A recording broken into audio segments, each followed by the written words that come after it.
Neuvième époque, Val-Neige, 22 octobre 1800. Mounier dans la montagne où mon âme s'abrite, me voici donc rentré pour jamais dans mon gîte. Comme le passereau sans aile pour courir, qui dans un trou du mur s'abrite pour mourir. Oh, d'un peu de repos que mon âme pressée, y devançait de loin mes pas par ma pensée. Que l'ombre de grands monts, se noyant dans les cieux, quand je fus à leurs pieds, fut mis à mes yeux. Comme je respirais, en montant leurs collines, les vents harmonieux exhalés des ravines, ces vents qui du mélèze aux rameaux dentelés sortent comme un soupir à demi consolé. Que du premier sapin l'écorce me fut douce, que je m'étendis là assez triste sur sa mousse, que j'y collai ma bouche en silence et longtemps, n'entendant que l'écho en ma tempe battant, et l'assaut orageux de mes mille pensées, en larmes plus qu'en mots sur les herbes versées. Combien de fois j'ai vu dans le creux de ma main un peu d'eau du torrent qui borde le chemin, que souvent mon oreille, à ses flots attentive, crut reconnaître un cri dans ses bonds sur sa rive, et, d'un frisson glacé me ridant tout entier, m'arrêta palpitant sur le bord du sentier. Enfin, le soir, je vis noircir, entre les cimes, des arbres, mes murs gris au revers des abîmes. Les villageois, épars sur leurs meules de foin, du geste et du regard me saluaient de loin. L'œil fixé sur mon toit sans bruit, sans fumée, j'approchais, le cœur gros, de ma porte fermée. Là, mon pied poudreux heurta mon pauvre seuil, un tendre hurlement fut mon unique accueil. Hélas, c'était mon chien, couché sous ma fenêtre, qu'avait maigri 3 mois le souci de son maître. Marthe filait, assise en haut sur le palier, son fuseau de sa main roula sur l'escalier. Elle leva sur moi son regard sans mot dire, et, comme si son œil dans mon cœur eût pu lire, elle m'ouvrit ma chambre et ne me parla pas. Le chien seul, en jappant, s'élança sur mes pas, bondit autour de moi de joie et de tendresse, se roula sur mes pieds enchaînés de caresses, léchant mes mains, mordant mon habit, mon soulier, sautant du seuil au lit, de la chaise au foyer, fêtant toute la chambre et semblant au mur même, par ses bonds et ses cris, annoncer ce qu'il aime.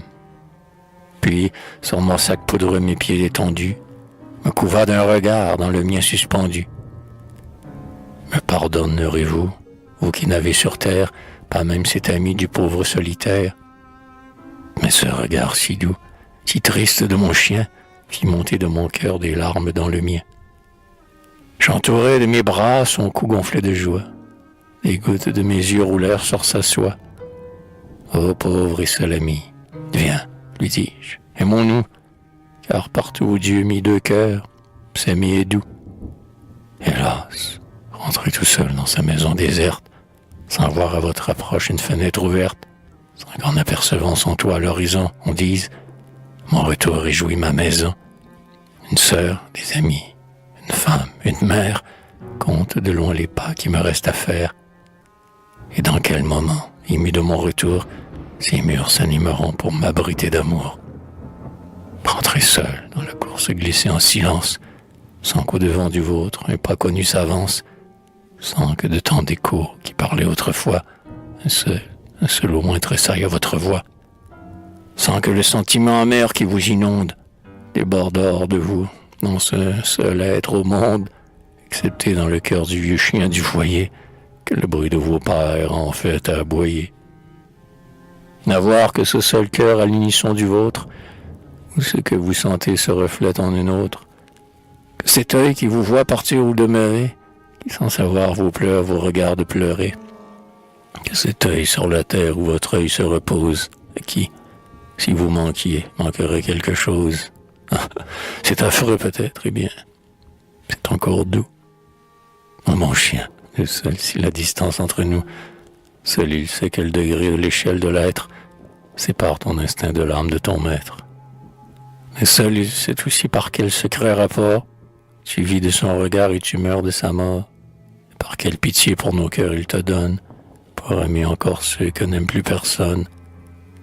Aussi, pauvre animal, quoiqu'à terre couché, Jamais d'un saut dédain mon pied ne t'a touché. Jamais d'un mot brutal contristant ta tendresse, mon cœur n'a repoussé ta touchante caresse.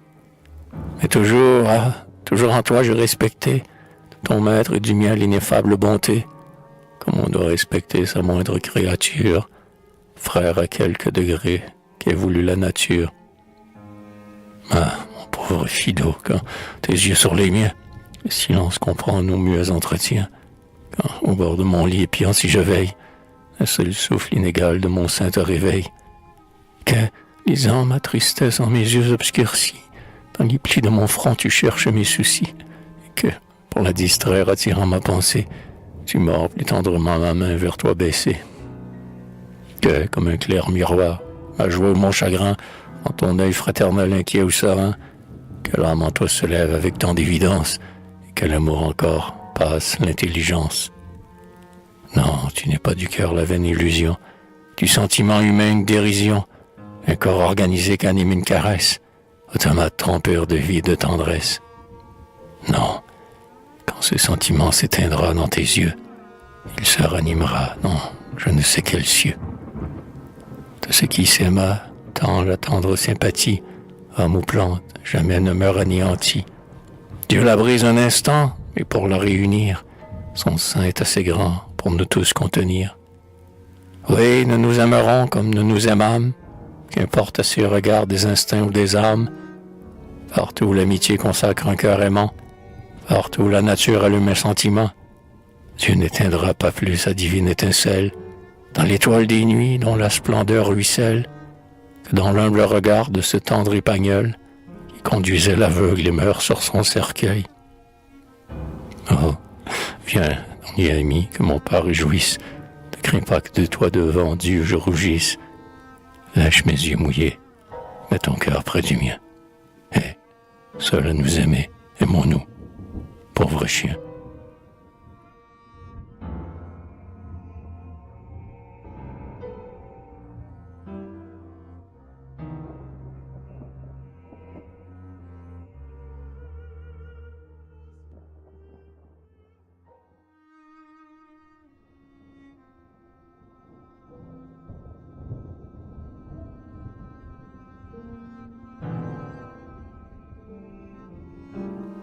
Val-Neige, 9 novembre 1800, un soir d'hiver.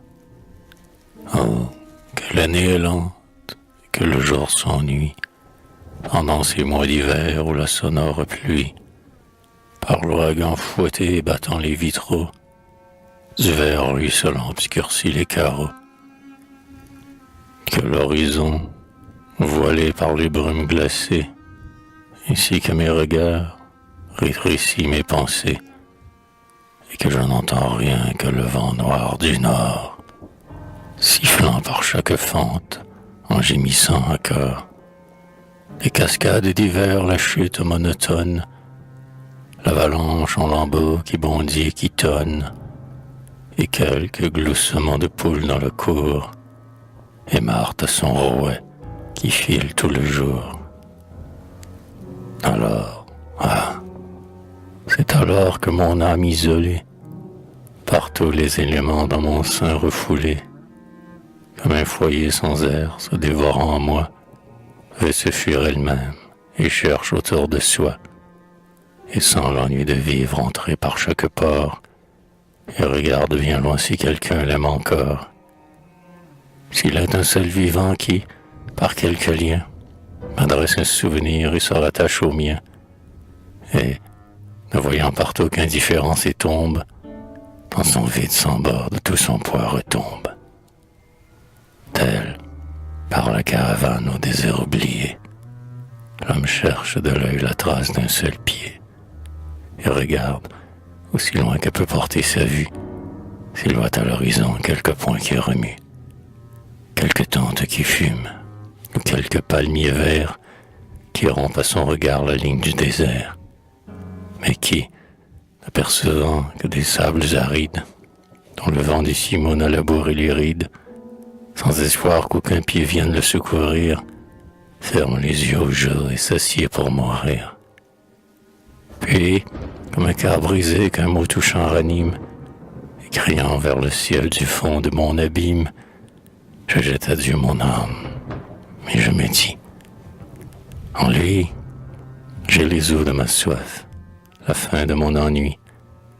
J'ai les mis dans le cœur de tout amour abonde, la famille immortelle et l'invisible monde.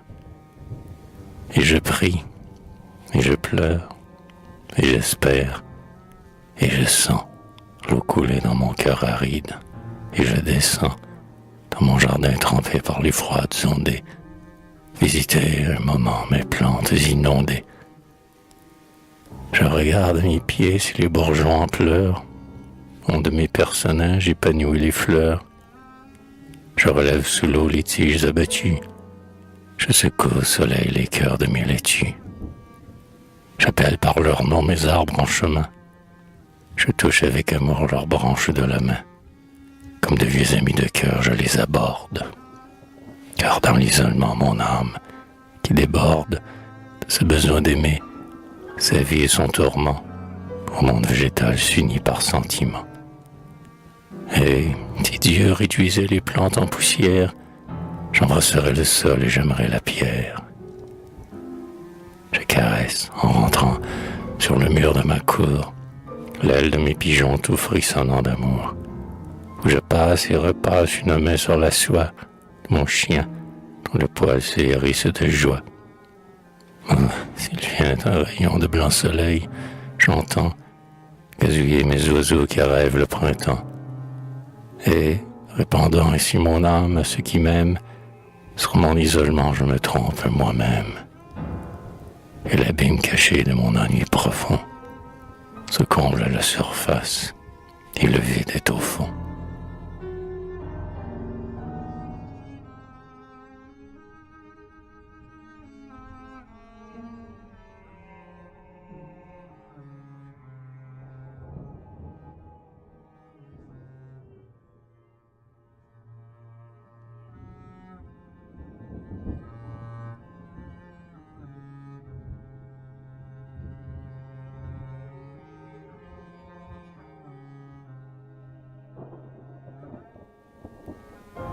« 8 décembre 1800. Le pauvre colporteur est mort la nuit dernière. Nul ne voulait donner de planche pour sa bière. Le forgeron lui-même a refusé son clou. C'est un juif, disait-il, venu je ne sais d'où, un ennemi du Dieu que notre terre adore, et qui, s'il revenait, l'outragerait encore. Son corps infecterait un cadavre chrétien. Crevasse du roc, traînons-le comme un chien. La croix ne doit point d'ombre, celui qui la nie, et ce n'est qu'à nos eaux que la terre est bénie. Et la femme du juif et ses petits-enfants implorent vainement la pitié des passants, et, disputant le corps au dégoût populaire, se jetaient pleurer entre eux le suaire. Du scandale inhumain averti par hasard, j'accourus. J'écartai la foule du regard. Je tendis mes deux mains aux enfants, à la femme. Je fis honte aux chrétiens de leur dureté d'âme. Et, rougissant pour eux, pour qu'on l'ensevelît, « Allez, dis-je, et prenez les planches de mon lit. » Puis, pour leur enseigner un peu de tolérance, la première vertu de l'humaine ignorance, comment le soleil est dû luise pour tous, et comment ses bienfaits s'épanchent malgré nous, je leur ai raconté la simple et courte histoire, qui dans mon cœur alors tomba de ma mémoire. Au temps où les humains se cherchaient un séjour, des hommes près du Nil s'établirent un jour. Amoureux et jaloux du cours qui les abreuve, ces hommes ignorants firent un dieu du fleuve. Il donnera la vie à ceux qui le boiront, dirent-ils, et c'est nous. Les autres mourront. Lorsque par hasard d'errantes caravanes voulaient en puiser l'eau dans leurs outres profanes, ils les chassaient du bord avec un bras jaloux, et se disaient entre eux, l'eau du ciel n'est qu'à nous. On ne vit qu'en nos champs, on ne boit que nous sommes. Ceux-là ne boivent pas, et ne sont pas des hommes.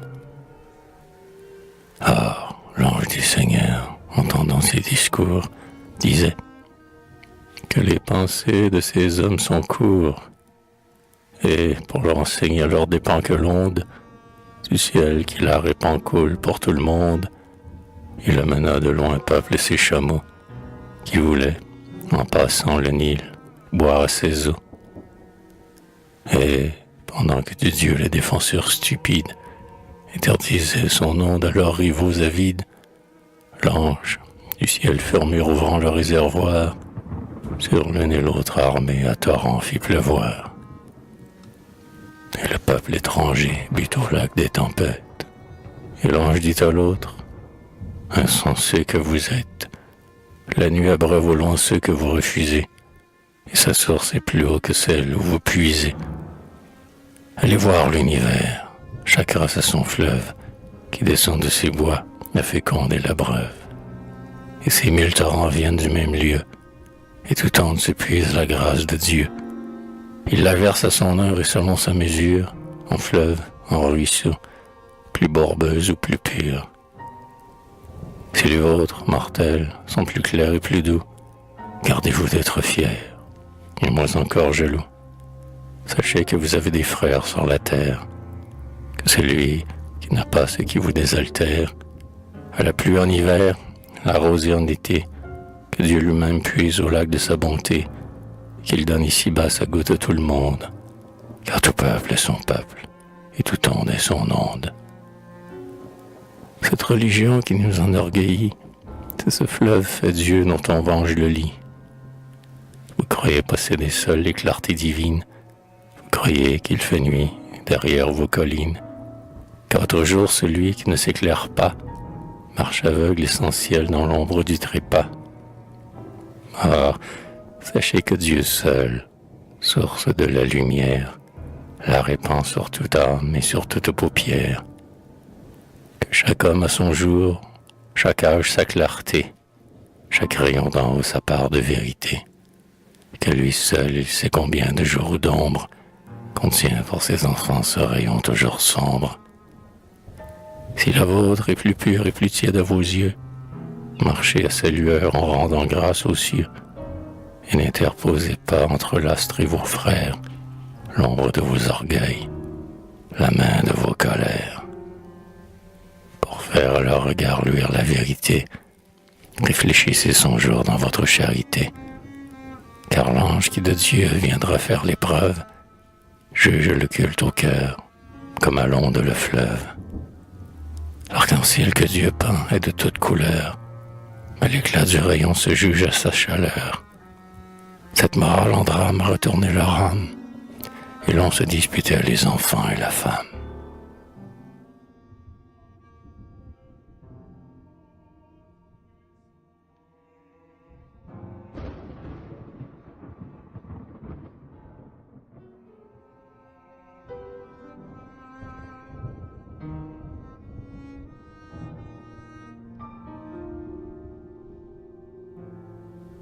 Les laboureurs, au hameau de Valneige, 16 mai 1801.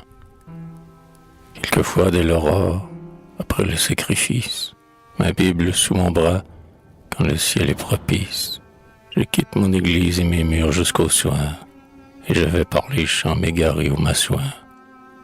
Sans guide, sans chemin, marchant l'aventure, comme un livre au hasard feuilletant la nature, mais partout recueilli, car j'y trouve en tout lieu quelques fragments écrits du vaste nom de Dieu. Oh, qui peut lire ainsi les pages du grand livre, ne doit ni se lasser, ni se plaindre de vivre. La tiède attraction des rayons d'un ciel chaud sur les monts ce matin m'avait mené plus haut. J'atteignis le sommet d'une rude colline qu'un lac baigne à sa base et qu'un glacier domine, et dont les flancs boisés, aux penchants adoucis, sont tachés de sapins par des prés éclaircis. Tout en haut seulement, des bouquets circulaires, de châtaigniers crôlants, de chênes séculaires, découpant sur le ciel leurs dômes dentelés, imitent les vieux murs des donjons crénelés, rendent le ciel plus bleu par leur contraste sombre, et couvrent à leurs pieds quelques champs de leur ombre.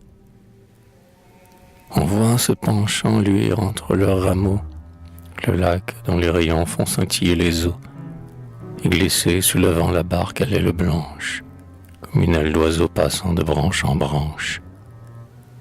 Mais plus près, leurs longs bras sur l'abîme penché, et de l'humide nuit goutte à goutte étanchée, laissaient tendre leurs feuilles et pleuvoir leurs rosées sur une étroite enceinte au levant exposée, que d'autres troncs noirs enfermaient dans leur sein, comme un lac de culture en son étroit bassin.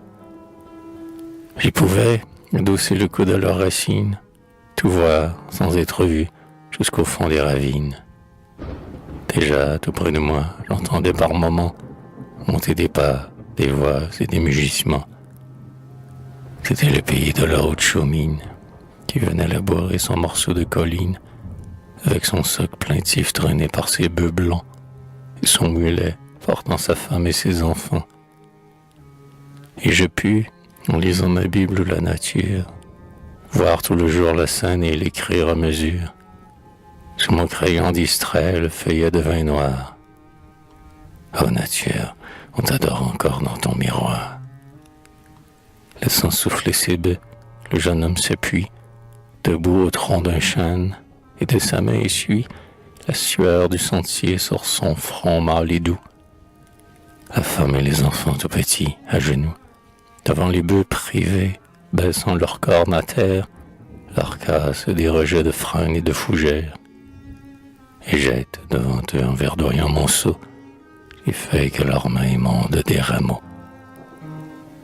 Ils ruminent en paix, pendant que l'ombre obscure, sous le soleil montant, se replie à mesure, et, laissant de la glabe attiédir la froideur, vient mourir et border les pieds du laboureur.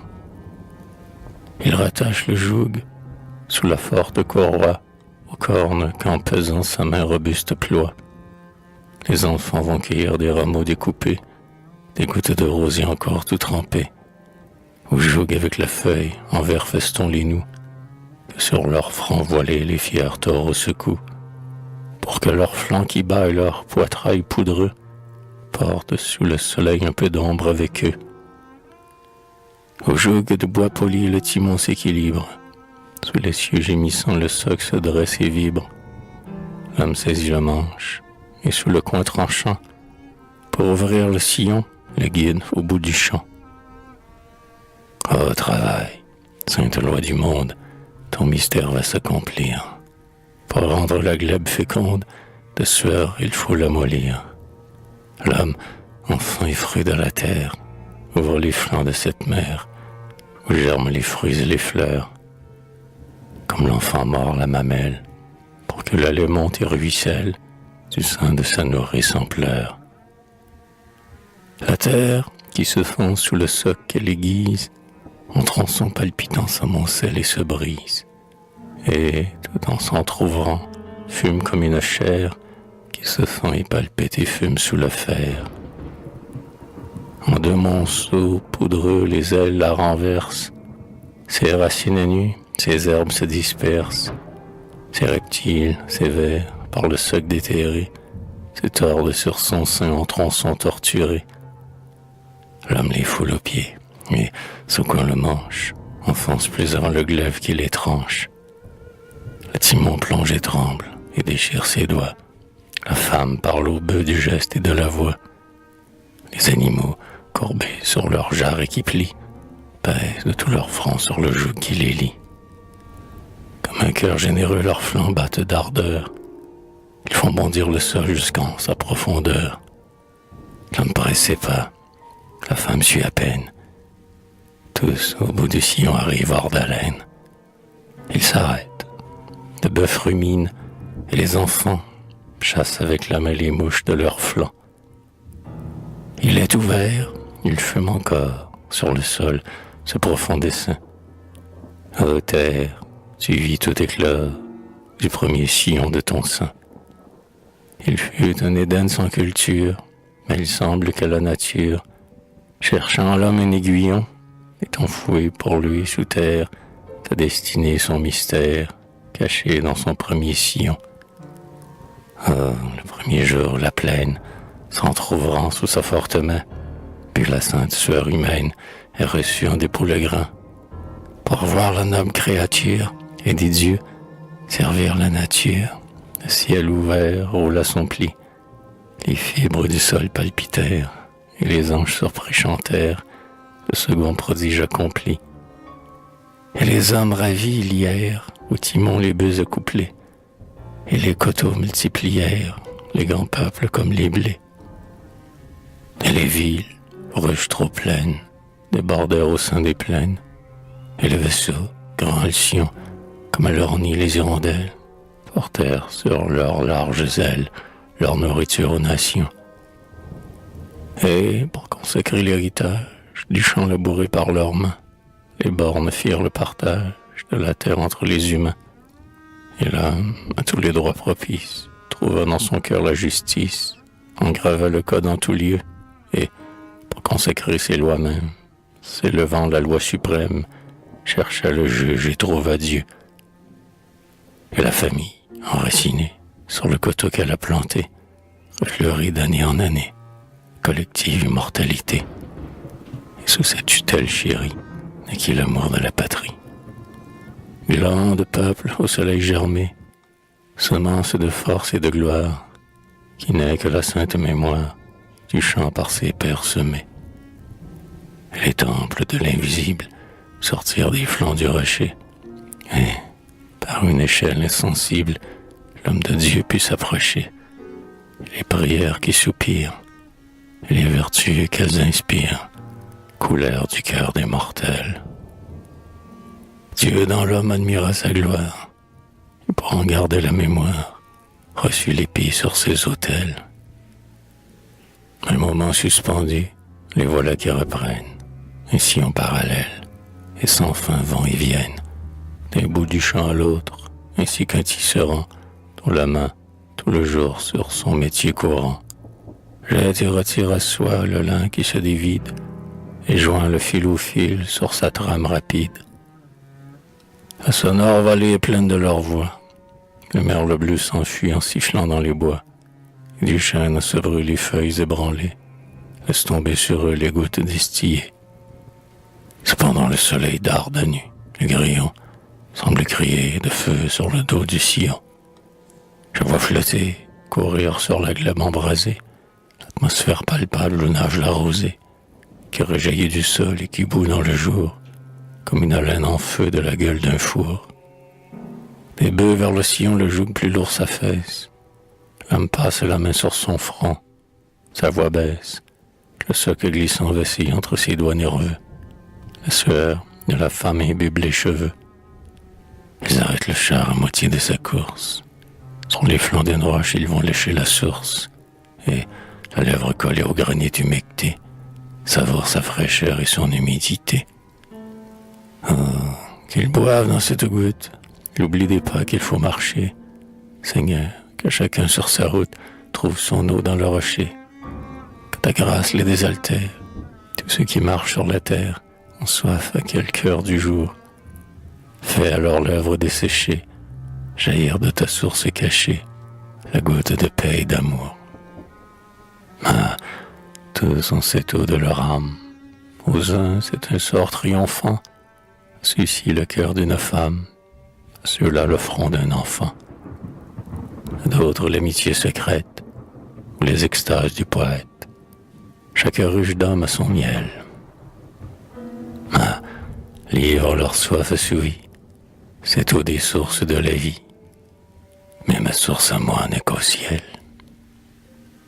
L'eau d'ici-bas n'a qu'amertume, aux lèvres qui burent l'amour, et de la soif qui me consume, l'onde n'est pas dans ce séjour. Elle n'est que dans ma pensée, vers mon Dieu sans cesse élancé, dans quelques sanglots de ma voix, dans ma douceur à la souffrance. Et ma goutte à moi d'espérance, c'est dans mes pleurs que je la bois. Mais le milieu du jour au repas les rappelle, ils couchent sur le sol le fer. L'homme dételle du joug tiède et fumant les bœufs, qui vont en paix, se coucher loin du soc sous un feuillage épais. La mère et les enfants qu'un peu d'ombre rassemble sur l'herbe autour du père, assis, rompent ensemble et se passent entre eux de la main à la main, le fruit, les œufs durcis, le laitage et le pain. Et le chien, regardant le visage du père, suit d'un œil confiant les miettes qu'il espère. Le repas achevé, la mère du berceau, qui repose couchée dans un sillon nouveau, tire un bel enfant nu qui tend ses mains vers elle, l'enlève et, suspendu, l'emporte à sa mamelle, l'endort en le berçant du sein sur ses genoux et s'endort elle-même, un bras sur son époux. Et sous le poids du jour, la famille sommeille sur la couche de terre et le chien seul l'éveille. Les anges de Dieu d'en haut peuvent les voir, les songes du ciel sur leur tête pleuvoir. Oh, dormez sous le vert nuage de feuilles qui couvrent ce nid. Hommes, femmes, enfants, leur image, que la loi d'amour réunit. Oh, famille, abrégée du monde, instinct qui charme et qui féconde, les fils de l'homme en ce bas lieu, n'est-ce pas toi qui nous rappelle cette parenté fraternelle des enfants dont le Père est Dieu? Foyer d'amour, cette flamme qui circule dans l'univers, joint le cœur au cœur, l'âme à l'âme, enchaîne les sexes divers. Tu resserres et tu relis les générations, les vies dans ton mystérieux lien. Et l'amour qui du ciel émane, des voluptés cultes profanes, devient vertueux s'il est le tien. Dieu te garde et te sanctifie, l'homme te confie à la loi, et la nature purifie ce qui serait impur sans toi.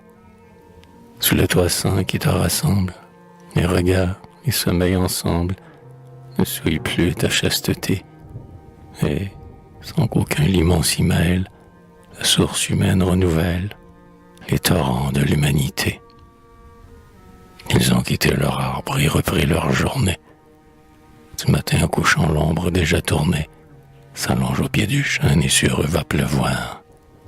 Le lac, moins éclatant, se ride au vent du soir. De l'autre bord du champ, le sillon se rapproche. Mais quels sons vibrés dans les feuilles. La cloche, comme un soupir des eaux qui s'élèvent du bord, répand dans l'air ému l'imperceptible accord, et, par des mains d'enfant ou à mots balancés, vient donner de si loin son coup à la pensée.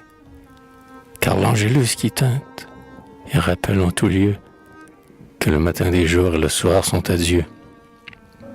À ce pieux appel, le laboureur s'arrête. Il se tourne au clocher, il découvre sa tête, joint ses robustes mains d'où tombe l'aiguillon, élève un peu son âme au-dessus du sillon, tandis que les enfants, à genoux sur la terre, joignent leurs petits doigts dans les mains de leur mère. Prière, ô voix surnaturelle, qui nous précipite à genoux, instinct du ciel qui nous rappelle que la patrie est loin de nous.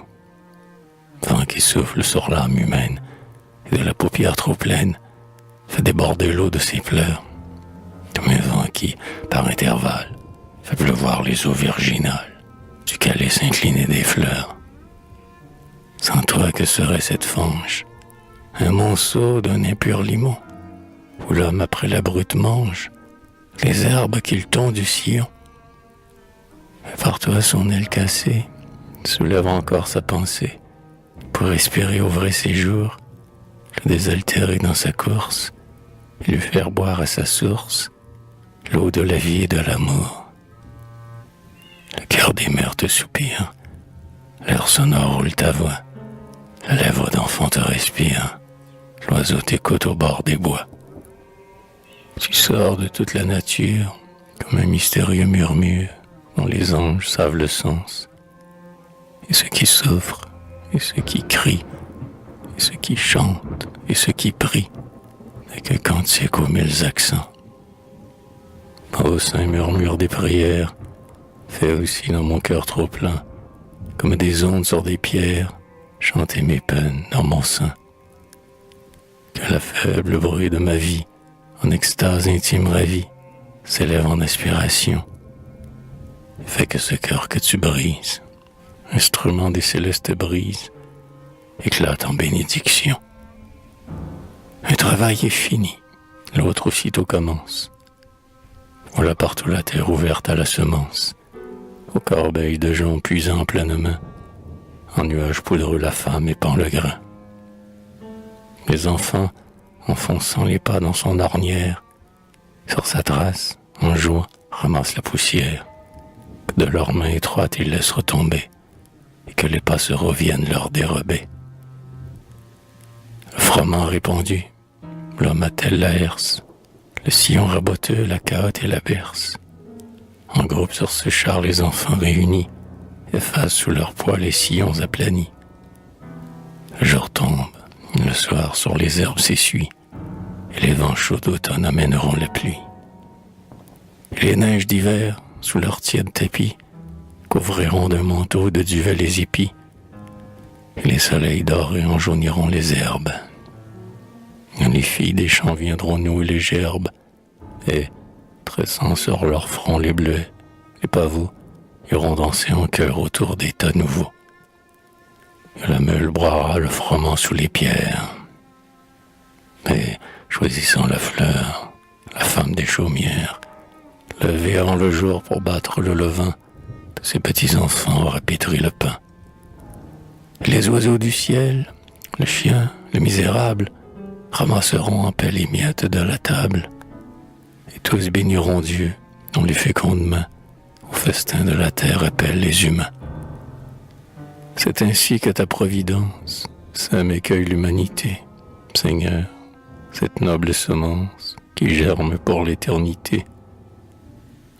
Sur les sillons de la vie, que ce pur froment fructifie, dans les vallons de ses douleurs, mon Dieu, vers celui arrosé, que l'argile fertilisée germe des hommes et des fleurs.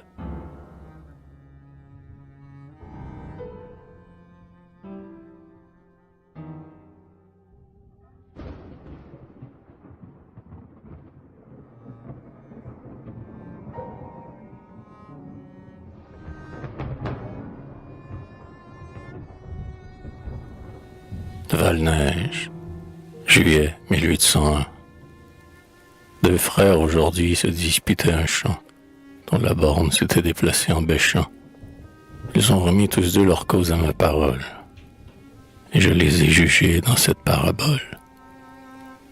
Au premier temps du monde, où tout était commun, deux frères, comme vous, avaient deux champs en un.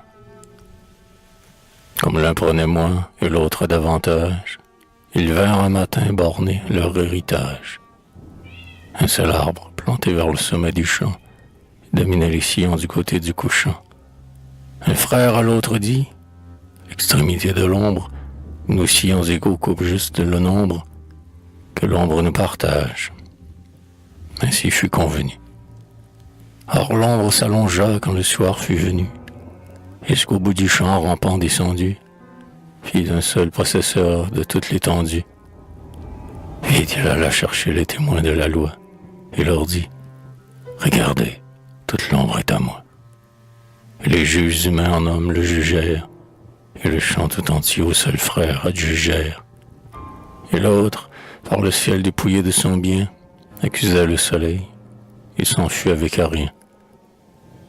L'hiver vint, l'ouragan que la saison déchaîne, s'engouffrant une nuit dans les branches de chêne, et le combattant seul, sans frère et sans appui, le balaya de terre et son ombre avec lui. Le frère dépouillé, voyant l'autre sans titre, descendant à son tour, alla chercher l'arbitre, et dit, voyez, plus d'ombre, ainsi tout est à moi. Et le juge, prenant la lettre de la loi, jugea comme le vent, le soleil et l'ombre, et des sillons du champ sans égaler le nombre, lui donna l'héritage avec tout son contour. Et tous deux eurent trop ou trop peu tour à tour, et descendant du champ où la borne ainsi glisse, ils disaient dans leur cœur, où donc à la justice? Or un sage, passant par là, les entendit, écouta leur raison en souriant et dit, on vous a mal jugé, mais jugez-vous vous-même. votre borne flottante est de vos lois l'emblème. La borne des mortels n'est jamais au milieu. Mesurez la colline à la toise de Dieu. Elle n'est, mes amis, dans l'arbre ni la haie, ni dans l'ombre que l'heure ou prolonge ou balaie, ni dans la pierre à droite avec ses deux garants, que renverse le soc ou roulent les torrents, ni dans l'œil des témoins, ni dans la table écrite, ni dans le doigt levé du juge qui l'imite. La justice est en vous, que cherchez-vous ailleurs? La borne de vos champs, plantez-la dans vos cœurs. Rien ne déplacera la sienne ni la vôtre. Chacun de voir à sa part dans l'œil de l'autre. Les deux frères, si sages écoutant le conseil, ne divisèrent plus par l'ombre ou le soleil, mais, dans leur équité plaçant leur confiance, partagèrent leur champ avec leur conscience. Et devant les visibles et fidèles témoins, nul ne fit son sillon ni trop près ni trop loin.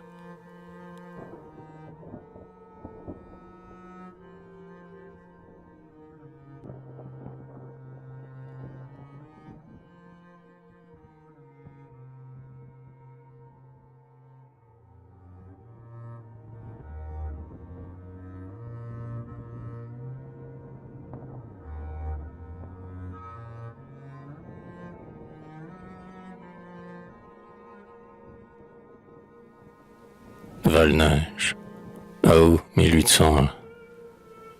Quelquefois le passant insulte encore le prêtre. J'accepte en bénissant comme mon divin maître. Ce soir, pardonnant au sarcasme moqueur, j'essayais dans ces vers de soulager mon cœur.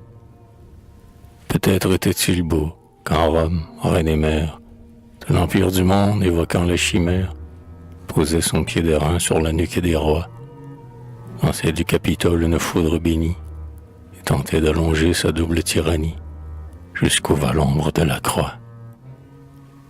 Quand ces pontifes rois, distributeurs du monde, marquaient du doigt les parts sur une map monde, donnaient ou retiraient les royaumes donnés, citaient les fils d'Habsbourg au banc du janicule, et tendaient à baiser la poudre de leurs mules, à leurs esclaves couronnés.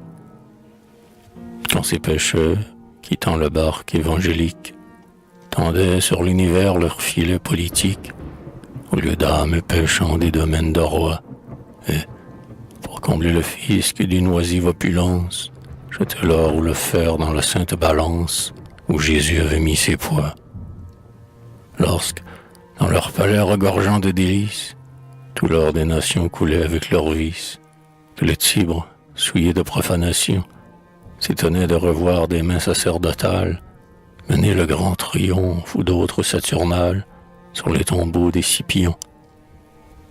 Il était beau peut-être, avec Pétrarque ou Dante, d'allumer son courroux comme une lampe ardente, de jeter sur l'autel sa sinistre lueur, et du temple Avélie déchirant les saints voiles, de montrer sa souillure au soleil, aux étoiles, et d'écrier sur lui « Malheur !»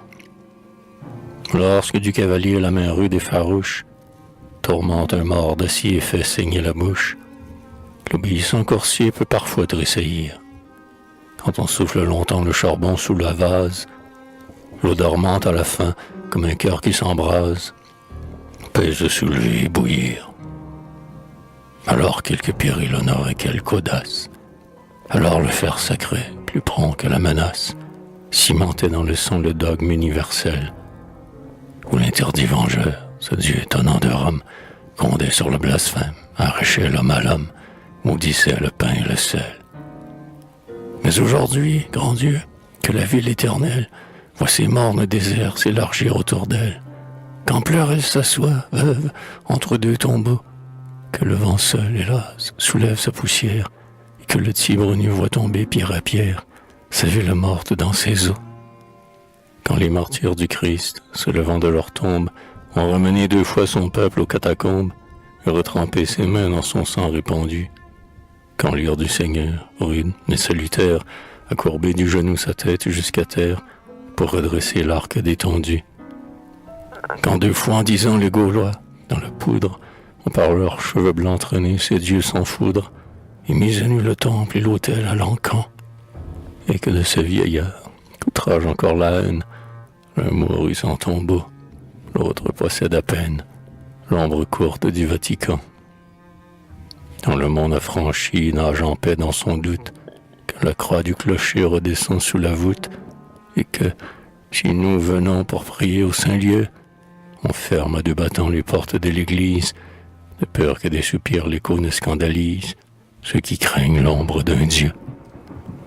Dans l'insulte à nos fronts lancés l'écume amère, c'est noyer l'agneau dans le lait de sa mère, c'est fouetter l'innocent de son crime expié. La malédiction revient sur le prophète, et le trait que l'injure a lancé sur sa tête retombe et lui perce le pied. Viens voir, jeune étranger, viens voir dans ma cabane, si mon luxe sacré brille d'un or profane. Tu n'y trouveras rien, dans son triste abandon, qu'un bâton, un pain noir que le pauvre partage, un livre que j'épelle aux enfants d'un village, un Christ qui m'apprend le pardon. Tu pour vos soifs sans eau, l'esprit de l'évangile est un baume enfermé dans un vase d'argile. Homme, sans le briser, transvaser la liqueur, coller pieusement la lèvre à l'orifice et recueillir les eaux de ce divin calice, goutte à goutte dans votre cœur. Un mendiant trouva des médailles en terre, dans une langue obscure on y lisait « Mystère ». Méprisant l'effigie, il jeta son trésor. Insensé, lui dit-on, quelle erreur est la tienne, qu'importe l'effigie ou profane ou chrétienne, au mendiant, c'était de l'or.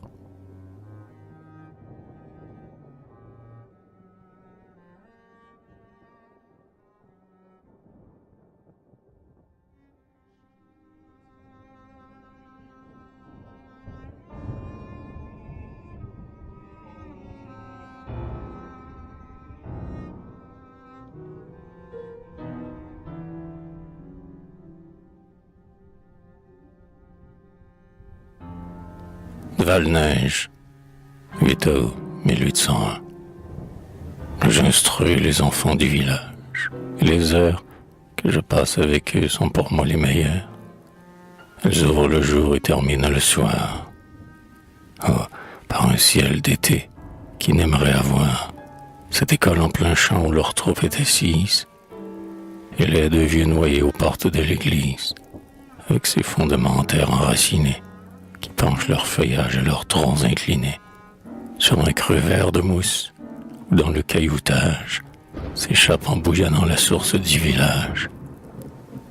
De gros blocs de granit, que son nom de poli, blanchi par son écume, interrompent son lit. Sur ce tertre, glissant de colline en colline, l'œil embrasse au matin l'horizon qu'il domine, et regarde, à travers les branches de noyer, les lacs lointains bleuir et la plaine ondoyer. C'est là qu'au jour sort, rassemblés tous, leurs troupes, selon l'âge et le sexe en désordre se groupent, les uns au tronc de l'arbre adossés 2 ou 3, les autres garnissant les marches de la croix. Ceux-là sur les rameaux, ceux-ci sur les racines, du noyer qui serpente au niveau des ravines, quelques-uns sur la tombe et sur les tertres verts, dont les morts du printemps sont déjà recouverts, comme des blés nouveaux reverdissant sur l'air, ou des épis battus germés dans la terre. Cependant, au milieu de ces fils du hameau, ma voix grave se mêle au murmure de l'eau, pendant que leurs brebis broutent l'herbe nouvelle sur la couche des morts, que la gile hirondelle rase les bords de l'onde, attrapant dans son vol l'insecte qui se joue à rayons sur le sol, et que les passereaux, instruits par l'habitude, enhardis par leur calme et par leur attitude, entourent les enfants et viennent sous leurs mains s'abattre et s'attrouper pour émietter leur pain. Je me pénètre bien de ce sublime rôle, que sur ces cœurs d'enfants exerce ma parole. Je me dis que je vais donner à leur esprit l'immortel aliment dont l'ange se nourrit, les vérités de l'homme incomplet héritage, qui descend jusqu'à nous de nuage en nuage, flambeau d'un jour plus pur que les traditions, passe de main en main aux générations. que je suis un rayon de cette âme éternelle qui réchauffe la terre et qui la renouvelle, l'étincelle de Dieu qui, brillant à son tour, dans la nuit de ses cœurs, doit allumer son jour.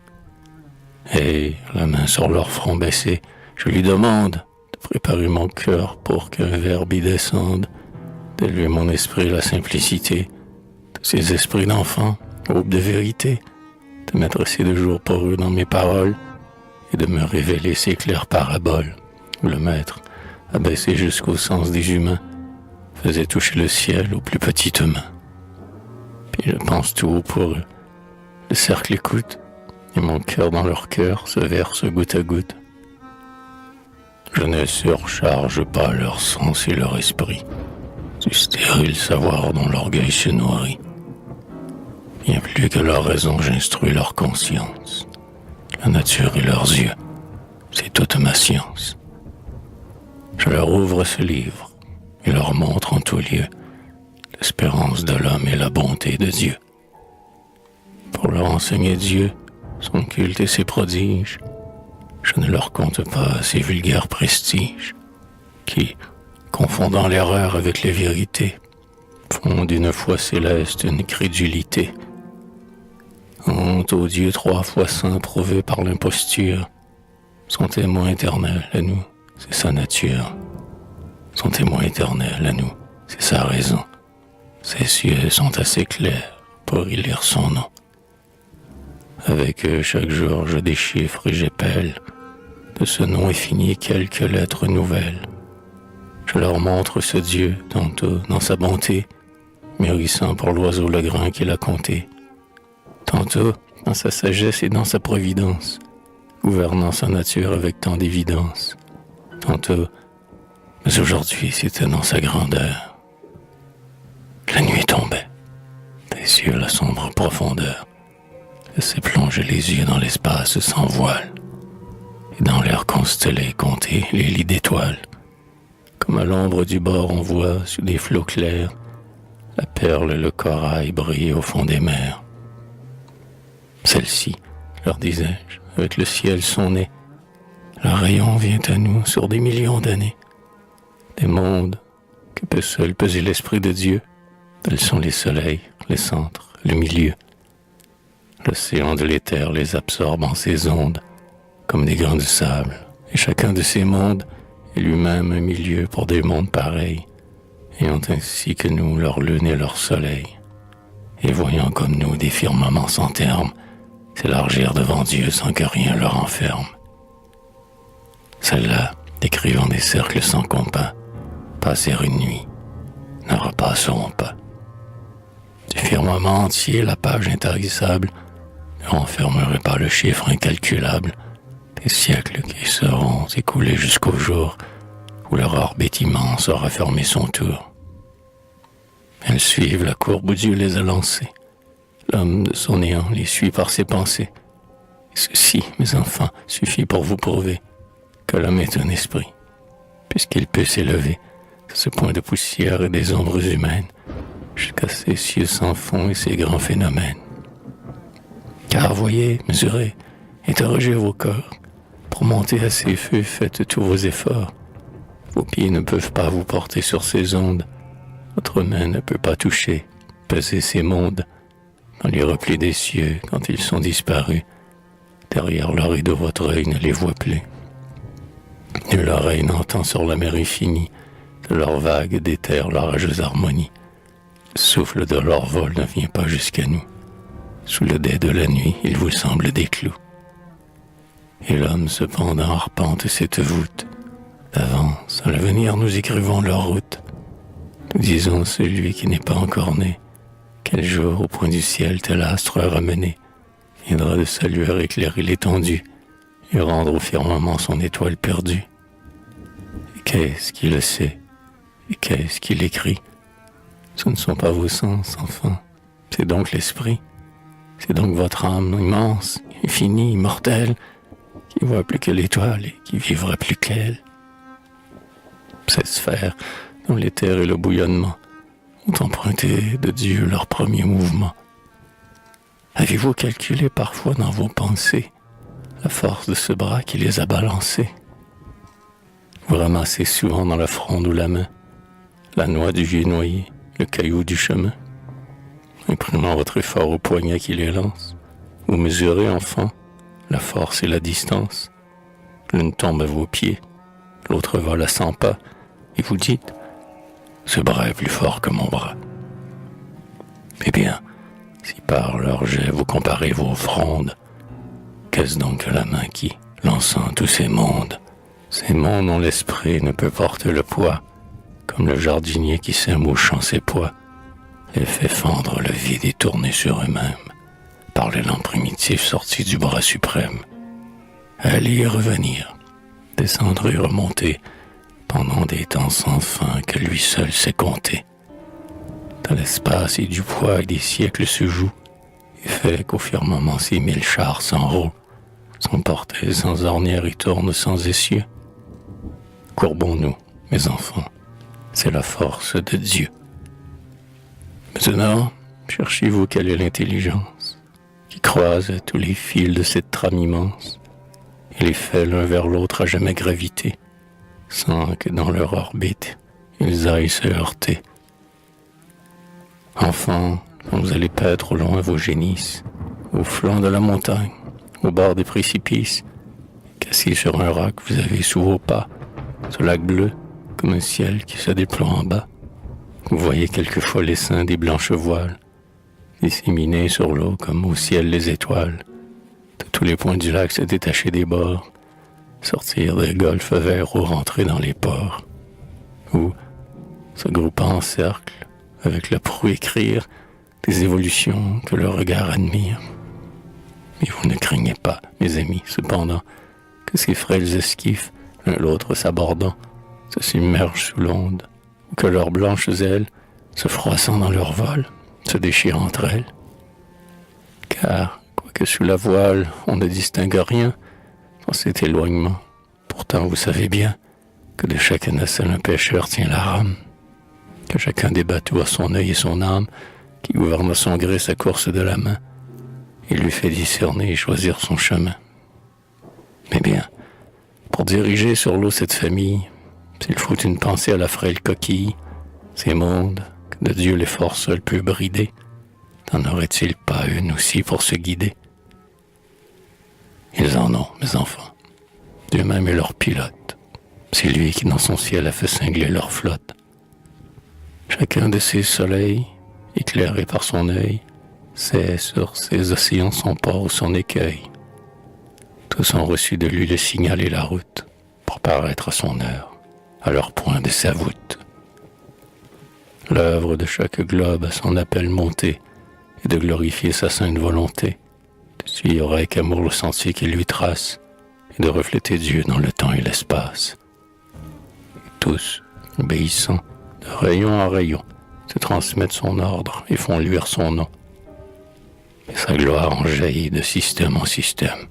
Et tout ce qu'il a fait lui rend gloire de même. Et, sans exception, son œil monte et descend, de l'orbe des soleils aux cheveux de l'enfant, et jusqu'au battement de l'insensible artère, de l'insecte qui rampe à vos pieds sur la terre. Et ne vous troublez pas devant cette grandeur. Ne craignez pas jamais que dans la profondeur des êtres dont la foule obscurcit la paupière, l'ombre de ces grands corps vous cache sa lumière. Ne dites pas, enfant, comme d'autres ont dit, Dieu ne me connaît pas, car je suis trop petit. Dans sa création, ma faiblesse me noie. Il voit trop d'univers pour que son œil me voie. L'aigle de la montagne un jour dit au soleil, pourquoi luire plus bas que ce sommet vermeil? À quoi sert d'éclairer ces prés, ces gorges sombres, de salir tes rayons sur l'herbe dans ses ombres? La mousse imperceptible est indigne de toi. Oiseau, dit le soleil, viens et monte avec moi. L'aigle, avec le rayon s'élevant dans la nuit, vit la montagne fondre et baisser à sa vue. Et, quand il eut atteint son horizon nouveau, son œil confondu tout parut de niveau. Eh bien, dit le soleil, tu vois, oiseau superbe, si pour moi la montagne est plus haute que l'herbe, rien n'est grand ni petit devant mes yeux géants. La goutte d'eau me peint comme les océans. Tous ceux qui me voient, je suis l'astre et la vie. Comme le cèdre altier, l'herbe me glorifie. J'y chauffe la fourmi, des nuits j'y bois les pleurs. Mon rayon s'y parfume en traînant sur les fleurs. Et c'est ainsi que Dieu, qui seul est sa mesure, d'un œil pour tous égal, voit toute la nature. Cher enfant, bénissez, si votre cœur comprend, cet œil qui voit l'insecte, et pour qui tout est grand.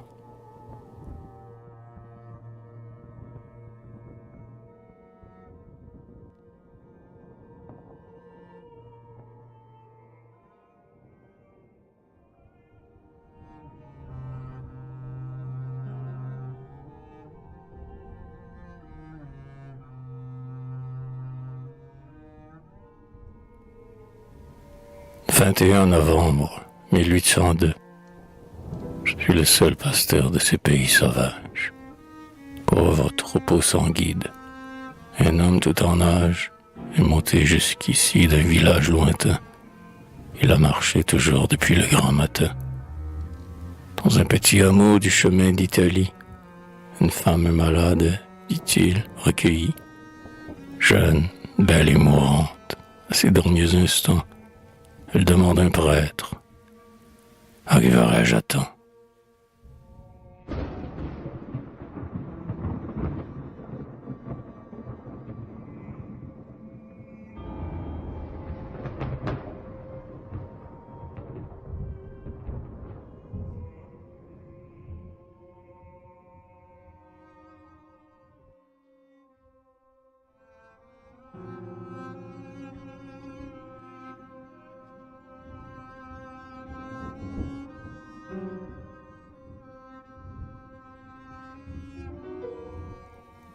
À Malle Taverne, sur la route d'Italie, 22 novembre 1802. Une lampe éclairait seule la chambre obscure, et l'ombre des rideaux me cachait la figure.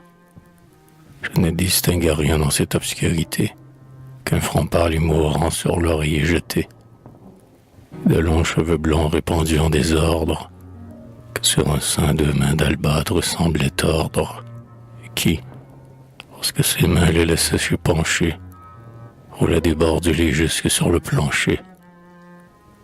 Mon père, murmura à tout bas la voix de femme. L'accent de cette voix alla jusqu'à mon âme. Je ne sais d'une voix quel vague souvenir y vibrait.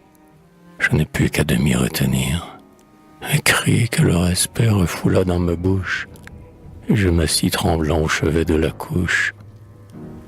Mon père, pardonnez, reprit la même voix. Les chemins sont mauvais, les jours courts, les temps froids.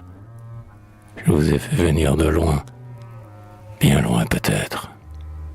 Mais vous vous souvenez que votre divin maître, sans craindre de souiller ses pieds ni ses habits, rapportait sur son cou la moindre des brebis. Hélas, de sa bonté nulle ne fut moins digne. Pourtant je fus marqué autrefois de son signe, et je veux, en quittant ce vallon de douleur, revenir et mourir aux pieds du bon pasteur. J'ai tant perdu sa voix et rejeté ses grâces, qu'il a depuis longtemps abandonné mes traces. Mais avant de juger mes fautes dans la foi, comme homme, comme ami, mon père, écoutez-moi. Vous connaîtrez bientôt celle dont je m'accuse. Plus mes péchés sont grands, plus j'ai besoin d'excuses. Ma mère, qui mourut en me donnant le jour, me retira trop tôt l'ombre de son amour. Mon père, qui m'aimait avec trop de tendresse, et me nourrit jusqu'à 15 ans que de caresses. J'étais libre avec lui comme l'oiseau des champs, et toutes mes vertus n'étaient que mes penchants. L'âme va, comme l'onde, où sa pente l'incline. Je ne savais qu'aimer. À 15 ans orpheline, dirais-je mon bonheur ou mon malheur? Hélas!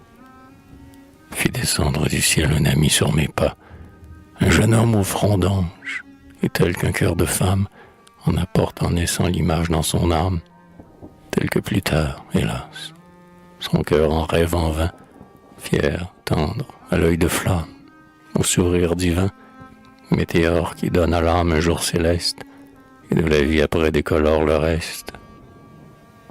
En un désert, 2 ans, le sort nous enferma. Je l'aimais sans penser que j'aimais. Il m'aima, sans distinguer l'amour d'une amitié plus pure, car des habits trompeurs déguisaient ma figure. Et notre grotte vit les amours innocents, tout ce ciel où l'amour n'a pas besoin d'essence. Il m'aima. Pardonnez, ô mon père, à mes larmes, pour ma bouche expirante, oui, ce mot a des charmes. Il m'aima, lui, moi, lui. Ce mot fait mon orgueil, il résonne encore doux au bord de mon cercueil. Quel que soit le remords dont ma vie est semée, Dieu me regardera, puisque j'en fus aimé. Son accent s'élevait, mais je n'entendais plus.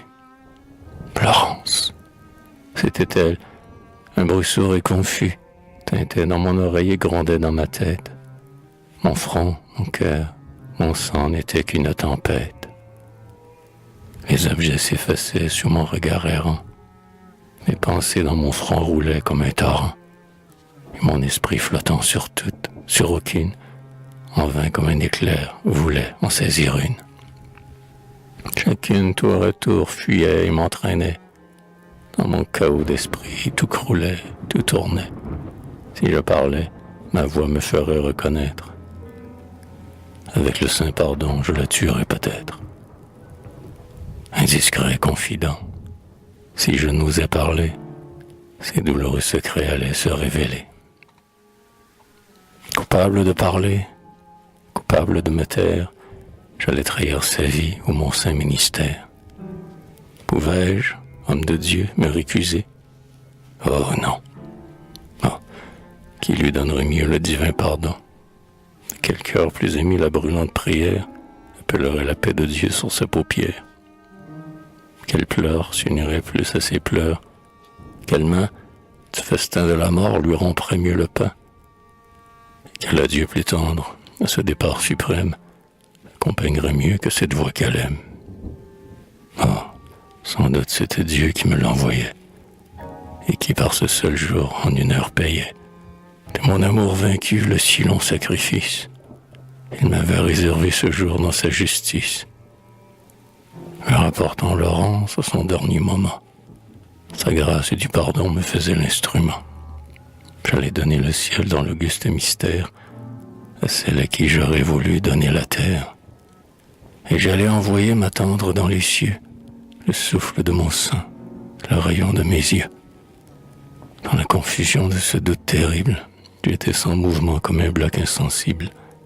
Le trouble de mes sens enfin s'atténua. Sa voix reprit son timbre. Elle continua. Hélas, de lui, mon père, à peine séparé, le monde sait jusqu'où je me suis égaré. L'époux à qui mon sort sans mon cœur fut uni, du crime de m'aimer par mon cœur fut puni. Mon dégoût lui rendait en horreur ses tendresses, et voyait un opprobre en ses moindres caresses. Il mourut d'amertume, hélas. En m'adorant, je ne lui pardonnai de m'aimer qu'en mourant. Veuve et libre à 20 ans, et déjà renommée, pour ma beauté partout, avec mon nom semé, des flots d'adorateurs roulèrent sur mes pas. Je l'ai laissé m'aimer, et moi, je n'aimais pas. L'ombre de mon ami, m'entourant d'un nuage, toujours entre eux et moi jetait sa chère image. Et d'un œil attendri, quand je leur souriais, hélas, les insensés, c'est lui que je voyais. Tant d'un éclat trop pur, l'âme jeune éblouie, ternie toute autre chose ensuite dans la vie. Malheur à qui voit devant ses yeux passer une apparition qui ne peut s'effacer. Le reste de ses jours est bruni par une ombre. Après un jour divin, mon père, tout est sombre. Pourtant, là c'est du vide où mon cœur se perdait, ivre du souvenir brûlant qui débordait.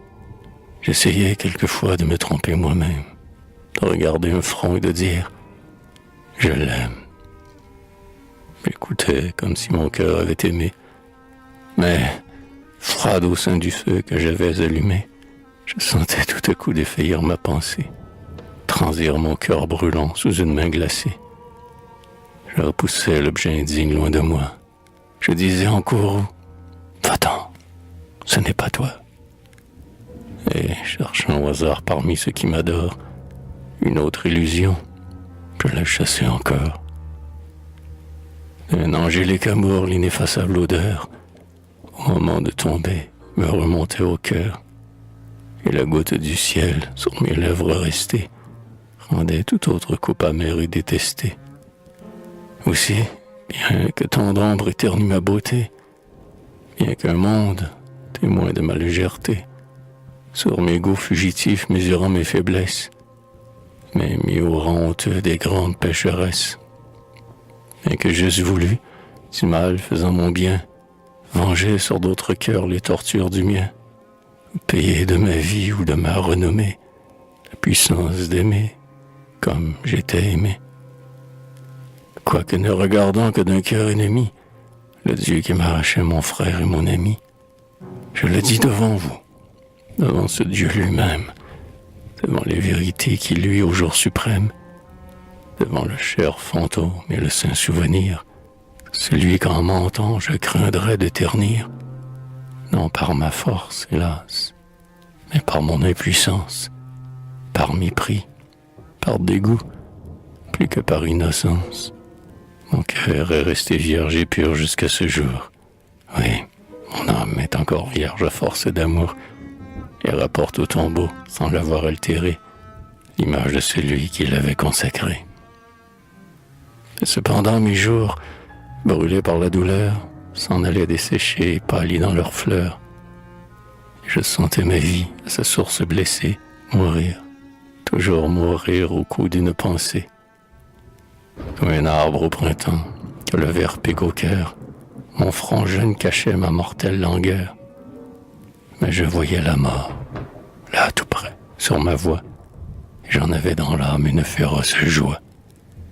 C'était le seul remède en mon mal sans espoir. Pourtant, avant la mort, je voulus encore voir le lieu de notre exil, ces mots, ce point de terre qui fut de mon bonheur 2 ans le sanctuaire, et retrouver, en songe au moins, en ce séjour, ma première innocence et mon céleste amour.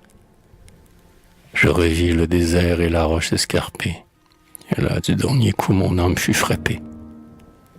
Tout mon bonheur passé se leva sous mes pas. Je pressai 1000 fois son ombre dans mes bras. Chaque pan du rocher, du lac, des précipices, ramenèrent pour moi des heures de délices. Ce cœur qui les cherchait n'a pu les soutenir. Comme on meurt de douleur, il meurt de souvenirs. Et l'on me rapporta de la grotte, éperdu, et mourant d'une mort que j'ai trop attendue. Elle se tut, ses dents grinçaient, puis reprenant, « Vous savez qui je fus, jugez-moi maintenant. » Sur sa couche inclinée, l'œil au ciel, les mains hautes, je la bénis du cœur et j'entendis ses fautes. Quand il eut achevé, je lui dis quelques mots, tout étouffé de pleurs, tout brisé de sanglots, où l'accent altéré de ma voix trop émue, à son oreille encore la laissait inconnue. Je cherchais dans mon cœur ces trésors de pardon, dont pour la dernière heure un Dieu nous a fait don. Puis, avant de verser l'innocence à son âme, vous en repentez-vous de ces péchés, madame? Je tiens sur votre front l'indulgence en suspens. Dieu n'attend que ce mot. Ah oui, je me repens de tout ce que mon cœur reproche à ma pensée, de mes jours prodigués, de ma vie insensée, d'avoir tant soupiré pour allumer ailleurs ce que Dieu n'alluma qu'une fois dans 2 cœurs. Cet oubli du ciel dont je fus prévenu, par cette grâce même, hélas, qui m'a perdu, tout ce temps soupir pour du vent consumé. Je me repens de tout, hors de l'avoir aimé. Et si devant ce Dieu mon amour est coupable, que dans l'éternité sa vengeance m'accable. Je n'ai pu m'arracher du cœur, même aujourd'hui, le seul être ici-bas qui m'a fait croire en lui. Et dans mes yeux mourants, son image est si belle que j'aime mieux l'enfer qu'un paradis sans elle. Oh, s'il était là, lui, si Dieu me le rendait, même à travers la mort, oh, s'il me regardait, si cette heure à ma vie eût été réservée, si j'entendais sa voix, je me croirais sauvé. Sa voix m'adoucirait jusqu'au lit du tombeau. Laurence, entendez-la, criai-je. Le flambeau jeta comme un éclair du ciel dans l'ombre obscure. Elle se souleva pour fixer ma figure. Tiens, c'est bien lui, dit-elle. Oui, Laurence, oui, c'est moi. Ton frère, ton ami là, vivant devant toi. C'est moi que le Seigneur au jour de grâce envoie, pour te tendre la main et t'aplanir la voie, pour laver plus que toi tes péchés dans mes pleurs. Tes fautes, mon enfant, ne sont que tes malheurs. C'est moi seul qui j'ai été le trouble dans ta vie. Tes péchés sont les miens, et je t'en justifie. Peine, crime, remords sont communs entre nous. Je les prends tous sur moi pour les expier tous. J'ai du temps, j'ai des pleurs, et Dieu pour innocence va te compter là-haut ma dure pénitence. Ah, reçois de ce cœur au tien prédestiné le plus tendre pardon qu'il a jamais donné. Reçois de cette main que Dieu seul t'a ravi, ta précoce couronne et l'éternelle vie. Réunis à l'entrée, au terme du chemin, tous les dons du Seigneur t'attendaient dans ma main. Aime-la pour ses dons de Dieu, crois, aime, espère. Laurence, cette main t'absout au nom du Père. Et comme j'achevais le signe de la croix et que les mots sacrés expiraient dans ma voix, je sentis ses doigts froids saisir ma main contrainte, la tirer sur sa bouche en une ardente étreinte. Et quand à ce transport je voulus m'opposer, son âme avait passé dans ce dernier baiser. Et ma main, que serrait encore sa mélodie, resta toute la nuit dans sa main refroidie, jusqu'à ce que, le ciel commençant à pâlir, les femmes du hameau vinrent l'ensevelir.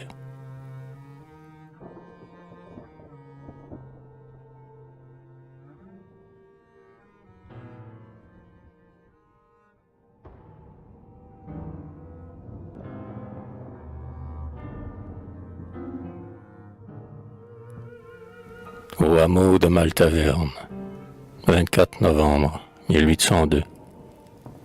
Ouvert le testament. C'est à moi qu'elle donne tous ses biens. Qu'en ferai-je?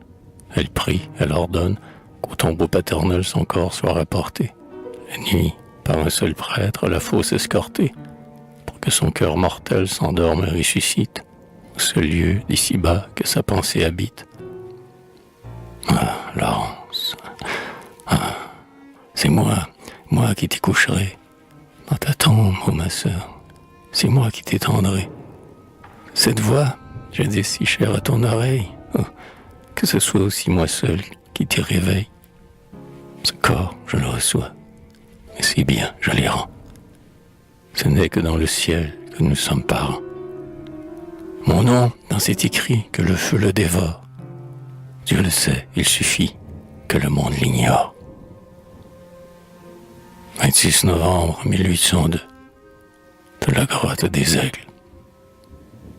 Oh mon Dieu, quand j'ai dit enfin ton serviteur, il tombe, il a fini son œuvre de douleur.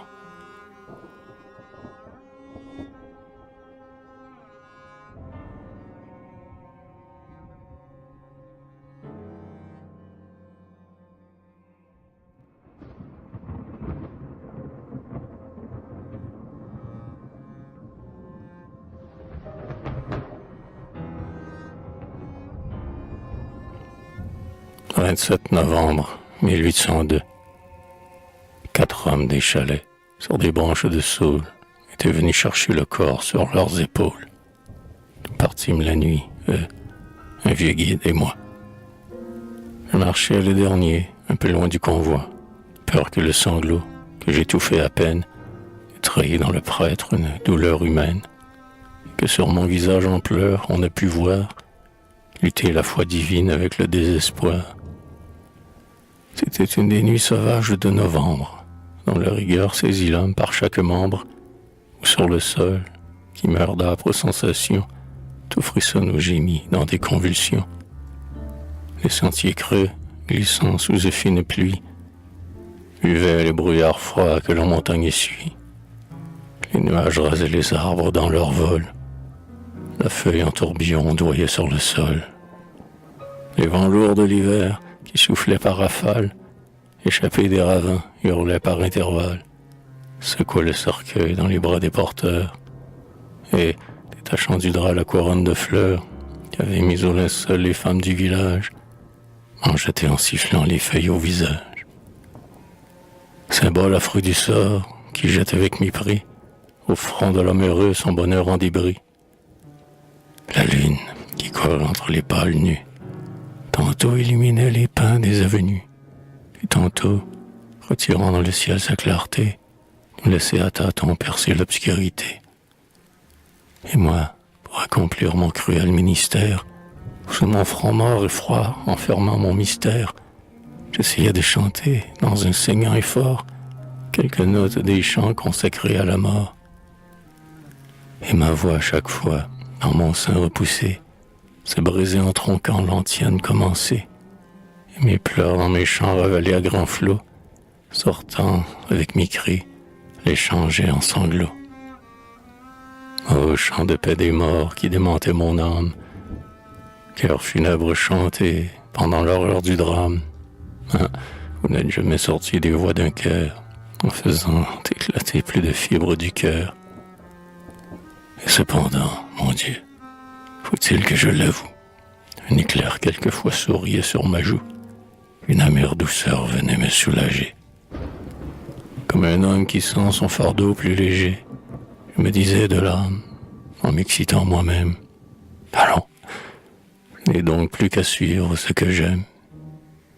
Plus rien derrière moi sur ce bord du tombeau, plus rien en cet exil à regretter de beau. Tout ce qu'aime à mon œil a déserté la terre. J'y suis encore, Seigneur, mais j'y suis solitaire. Et je n'ai plus ici qu'à m'asseoir un instant et qu'à tendre les mains vers ces mains qu'on me tend. De temps en temps, lassés de leur funèbre charge, les porteurs s'arrêtaient et, sur la verte marge, des sentiers parcourus déposant leur fardeau, s'éloignaient altérés pour chercher un peu d'eau.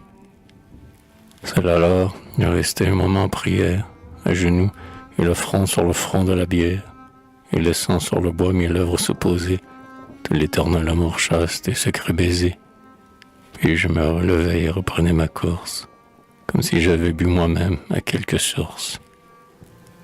Déjà le crépuscule et son pâle rayon dévoilaient par degrés à mes yeux l'horizon, comme un homme qui voit à demi dans un rêve un fantôme adoré qui dans l'ombre se lève.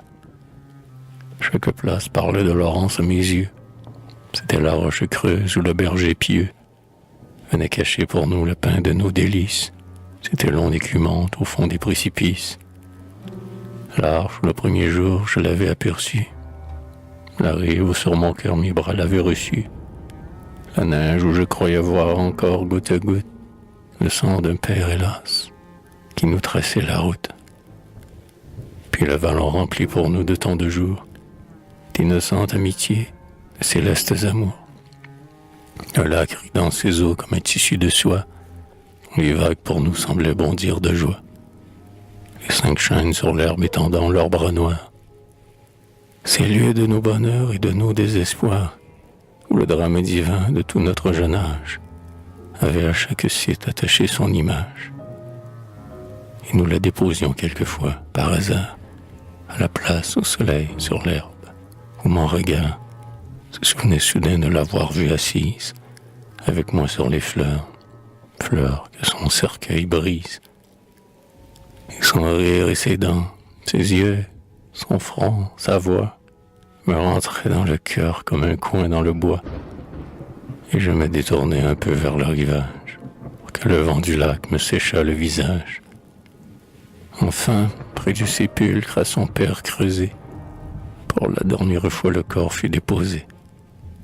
Le front dans mes 2 mains, je m'assis près de l'onde, pendant que l'on ouvrait dans la terre profonde le lit de son sommeil où j'allais la coucher, Chaque coup dans le sol que j'entendais bêcher faisait évanouir une de ces images qui me montaient au cœur à l'aspect de ces plages, les brisait tour à tour comme un flot sur l'écueil, et toutes les menaient s'abîmer au cercueil.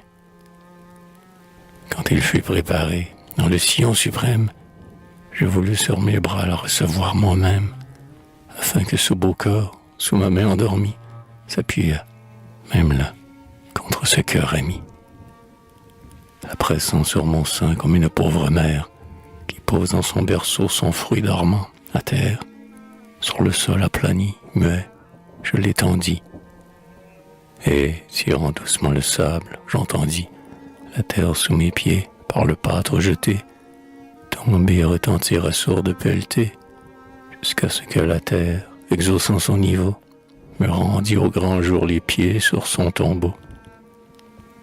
Alors, pour passer seul tout ce jour de mystère, feignant d'avoir encore quelques saints ministères, je dis négligemment aux hommes du convoi de descendre à pas lents la montagne sans moi. Je demeurai seul pour pleurer en silence l'heure sans fin de l'éternelle absence.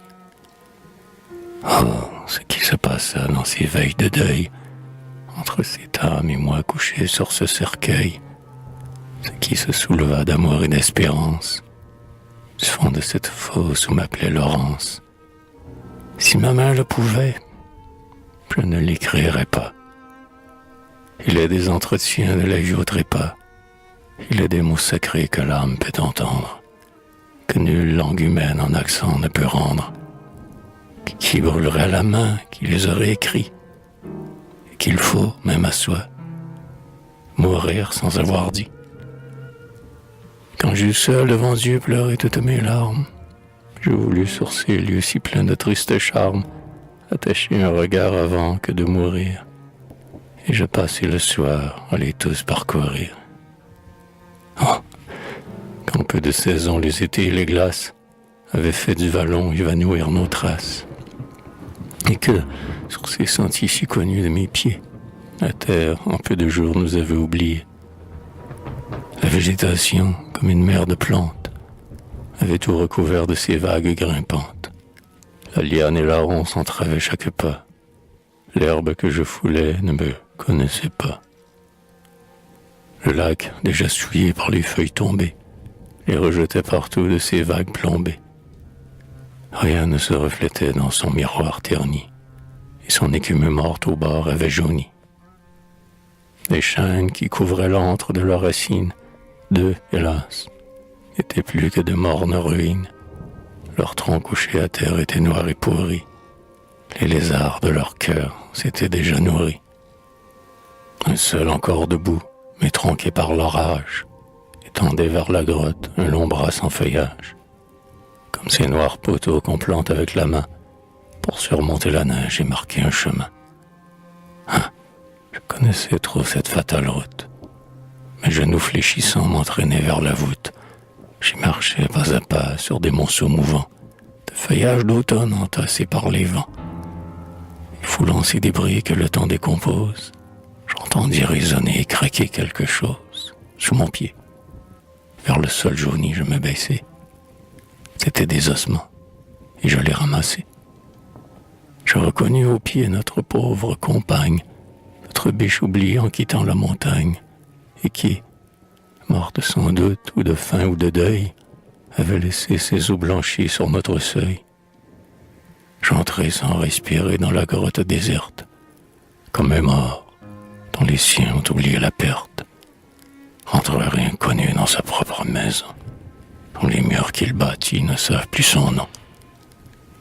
Mon regard d'un coup d'œil en parcourut l'enceinte et retomba glacé comme une lampe éteinte. Ô temple d'un bonheur sur la terre inconnue, hélas, en peu de temps qu'étiez-vous devenu? Le sable et le limon qui comblaient la poterne ne laissaient plus entrer qu'un jour blafard et terne. Le lierre, épaississant ses ténébreux réseaux, interceptait la brise et le reflet des eaux. La vase, amoncelée au canal de la source, dans le creux de la roche en détournait la course, et la coupe de pierre aux éternels accords n'avait plus qu'une mousse aride sur ses bords. Nul oiseau n'y buvait ou n'y lavait ses ailes. Les nids de nos pigeons et de nos hirondelles, par la dent des renards détachés et mordus, flottaient contre la voûte à leurs fils suspendus. Avec leurs blancs duvet, leurs plumes, leurs écailles, qui jonchaient le terrain ou souillaient les murailles. Dans ce séjour de paix, d'amour, d'affection, tout n'était que ruine et profanation. À la place où Laurence avait dormi naguère, ses doux sommeils d'enfant sur son lit de fougère, la bête fauve avait dans l'ombre amoncelé son repère d'épines aux broussailles mêlées. Et des os décharnés, des carcasses livides, d'hybrides mi-rongés par ces petits avides, avec des poils sanglants répandus alentour, souillaient ce seuil sacré d'innocence et d'amour. Je reculai d'horreur. Ô ville monceau debout, ô terre qui produit tes fleurs et qui t'en joue. Oh, voilà donc aussi ce que tu fais de nous. Nos pas sur tes vallons, tu les laboures tous. Tu ne nous permets pas d'imprimer sur ta face, même de nos regrets la fugitive trace. Nous retrouvons la joie où nous avons pleuré, la brute souille l'antre où l'ange a demeuré. L'ombre de nos amours, au ciel évanoui, ne plane pas de jour sur notre point de vie. Nos cercueils, dans ton sein, ne gardent même pas ce peu de cendre aimée où nous traînent nos pas. Nos pleurs, c'est eau du ciel que versent nos paupières, en lavant les tombeaux se trompent de poussière. Le sol boit au hasard la moelle de nos yeux. Va, terre, tu n'es rien, ne pensons plus qu'aux cieux. Je me relevai, fort de ces cris de colère, quand je sortis de l'antre et retrouvai la terre, l'avalanche d'en haut, au lac avait roulé. Un blanc tapis de neige avait tout nivelé. La tombe n'était plus qu'un léger monticule, pareil au blanc monceau qu'un enfant accumule. L'ouragan balayait ses ondoyants sillons, et, luttant au-dessus contre ses tourbillons, je l'ai reconnu. De pauvres tourterelles, dont la poudre glacée embarrassait les ailes, cherchant à s'échapper de ce tombeau mouvant, tournoyaient, s'abattaient ensemble sous le vent. J'appelais par leur nom ces oiseaux, nos symboles, mais l'ouragan de glace emportait mes paroles. Puis, sans penser ni voir, je descendis en bas, et comme si du plomb eût entraîné mes pas.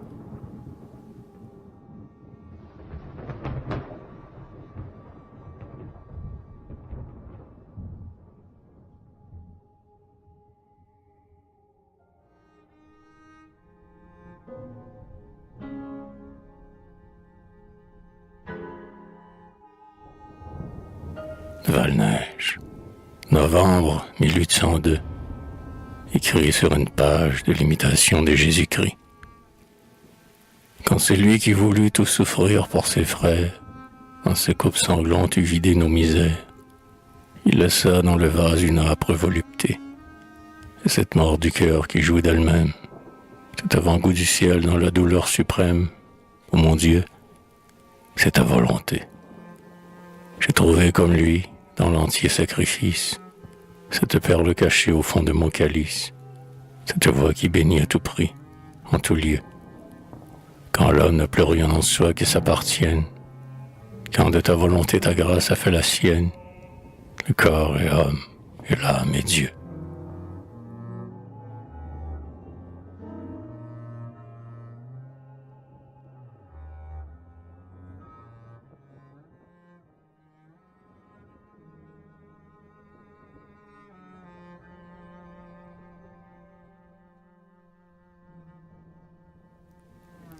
Val-Neige, 19 mai 1803.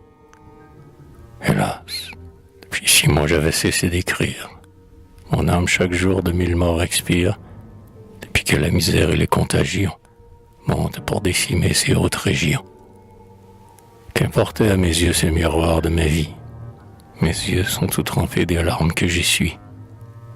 Le loisir du matin ne va pas jusqu'au soir. Je n'ai ni le désir ni l'heure de m'asseoir. Le chevet des mourants est ma place assidue. À leur longue agonie, un peu de paix rendue, le signe de la croix tenue devant leurs yeux, un serment de main, un geste vers les cieux, les saints honneurs rendus à leur pauvre suaire, c'est le seul bien, hélas, que je puisse leur faire. Grâce à moi, sur leur chaume, ils ne meurent pas seuls. L'un après l'autre, ils ont tous mes draps pour linceul. Le sol, mes mains ont creusé pour leur bière, ouvre à chacun son lit d'argile au cimetière. Depuis 2 ou 3 jours, cependant, le fléau commence à s'amortir dans mon pauvre hameau. Hélas, il était temps. Que de toits sont fumés, que de champs sans semences et de portes fermées. À la ville, au contraire, il s'accroît tous les jours. Les pauvres qu'il choisit meurent sans secours. Les hôpitaux sont pleins d'infirmes qui l'entassent, et les morts aux mourants ne font pas assez de place. Les temples trop étroits sont encombrés, leur seuil, des cadavres pressés repoussent le cercueil. Le bras des fossoyeurs abêchés se fatigue. Une place au sépulcre est un don que l'on brigue. Les morts vont au tombeau par immenses convois. Pour 1000 cercueils ne marche qu'une croix. La population se jette aux gémonies. Les prêtres décimés manquent aux agonies. Ils tracent aux mourants les sentiers du tombeau. Et, comme le pasteur marche après le troupeau, les imams le soir, le lendemain les suivent. À peine jusqu'ici 3 ou 4 survivent. Et, pour les assister dans leur pied de voie, je descends chaque jour et reviens chaque soir. Ah, que mon pied court vite au chemin de la tombe. Quelle grâce d'en haut, mon Dieu, si je succombe.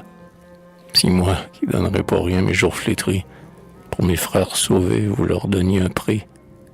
Ah, pour rendre, Seigneur, un époux à la femme, une mère à l'enfant, prenez âme pour âme.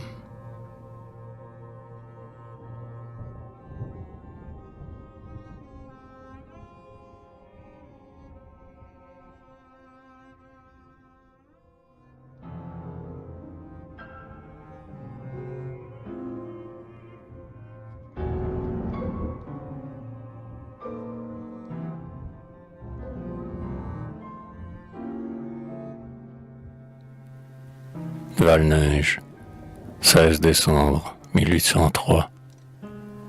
Ce soir, je remontais pour descendre demain, le cœur saignant, les pieds tout meurtris du chemin, l'esprit anéanti du poids de leur misère, comme Jésus montant sous la croix son calvaire.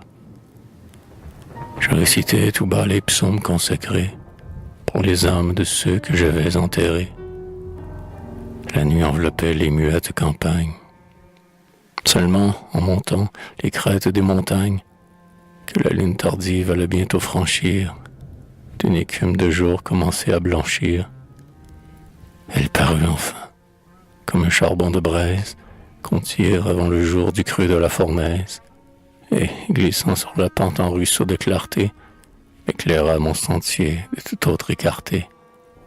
Sur sentier suspendu sur le bord des abîmes, s'enfonçant dans la gorge, remontant les cimes, puis enfin contournant la pente du rocher, allant avec mes yeux aboutir au clocher. J'avais monté longtemps, mon front large goutte ruisselait de sueur découlant sur la route. Je fus à peu près à moitié du chemin, à l'endroit du sentier coupé par le ravin, sur l'arche du vieux pont, où le torrent dégorge, qui joint un bord à l'autre au creux noir de la gorge.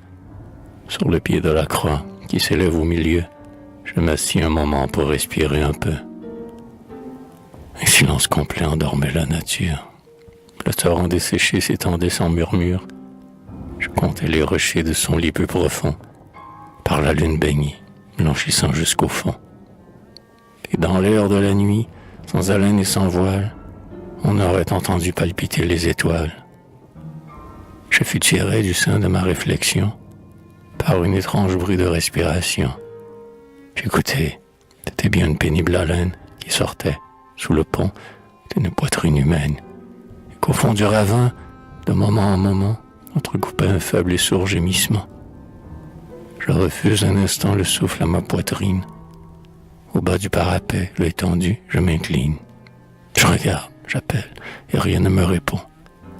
Par le lit du torrent, je descends sous le pont.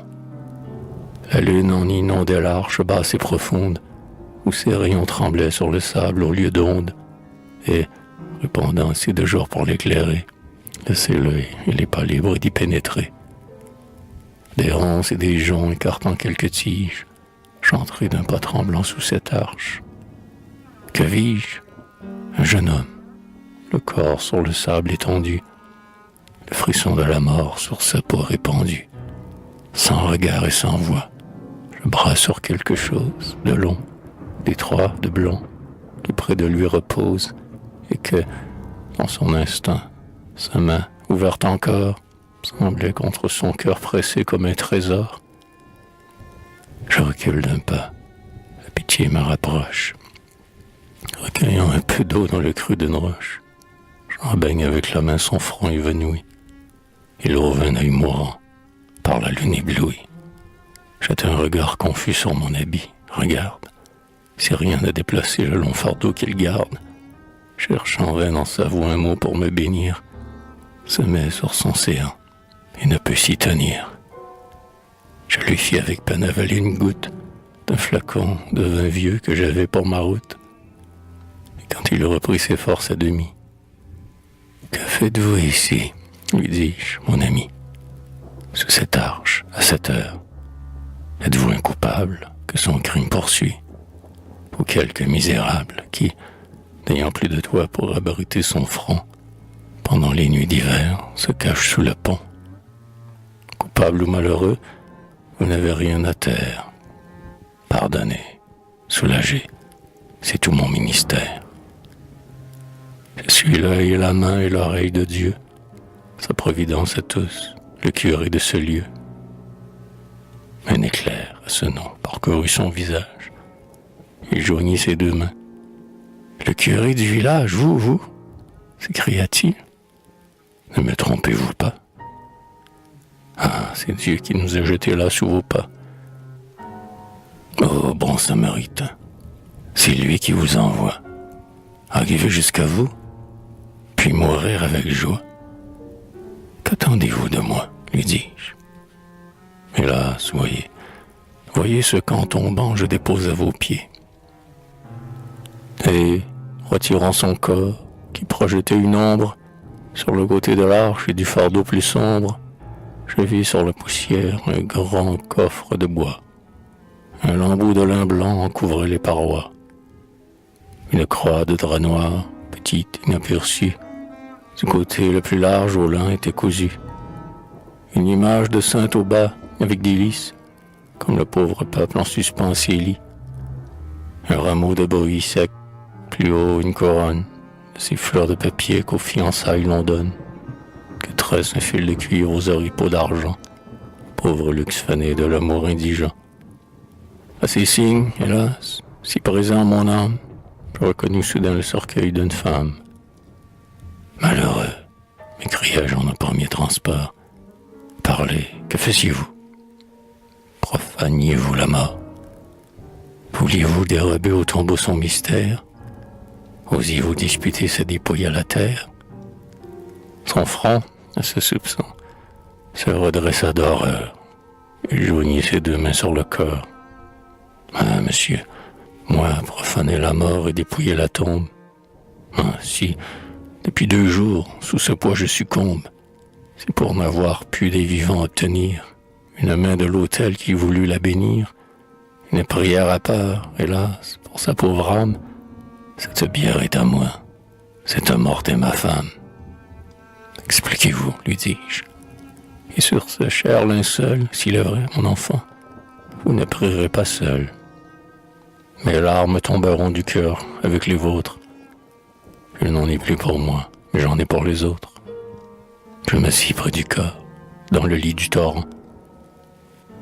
J'étais, monsieur, dit-il, un pauvre tisserand, celle que j'aimais, mariée de bonheur, de travail et d'espoir, dans notre humble demeure, nous vivions. Nos amours avaient été bénis, d'un enfant de 3 ans, Vienne la Saint-Denis. que nous étions heureux tous trois, toujours ensemble, autour de ce métier où la tâche ressemble. Que de chants, de regards, de sourires d'amour, sur la trame entre nous, s'échangeaient tout le jour.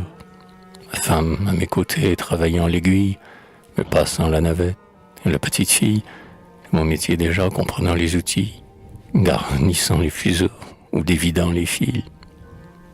Et le soir, quand le lin reposait sur la trame, quel plaisir de nous voir assis avec ma femme, auprès de la fenêtre où quelques pots de fleurs, d'iris, de réséda nous répandaient l'odeur, regarder en repos le soleil qui se couche, ses longs rayons d'or jouant sur notre couche.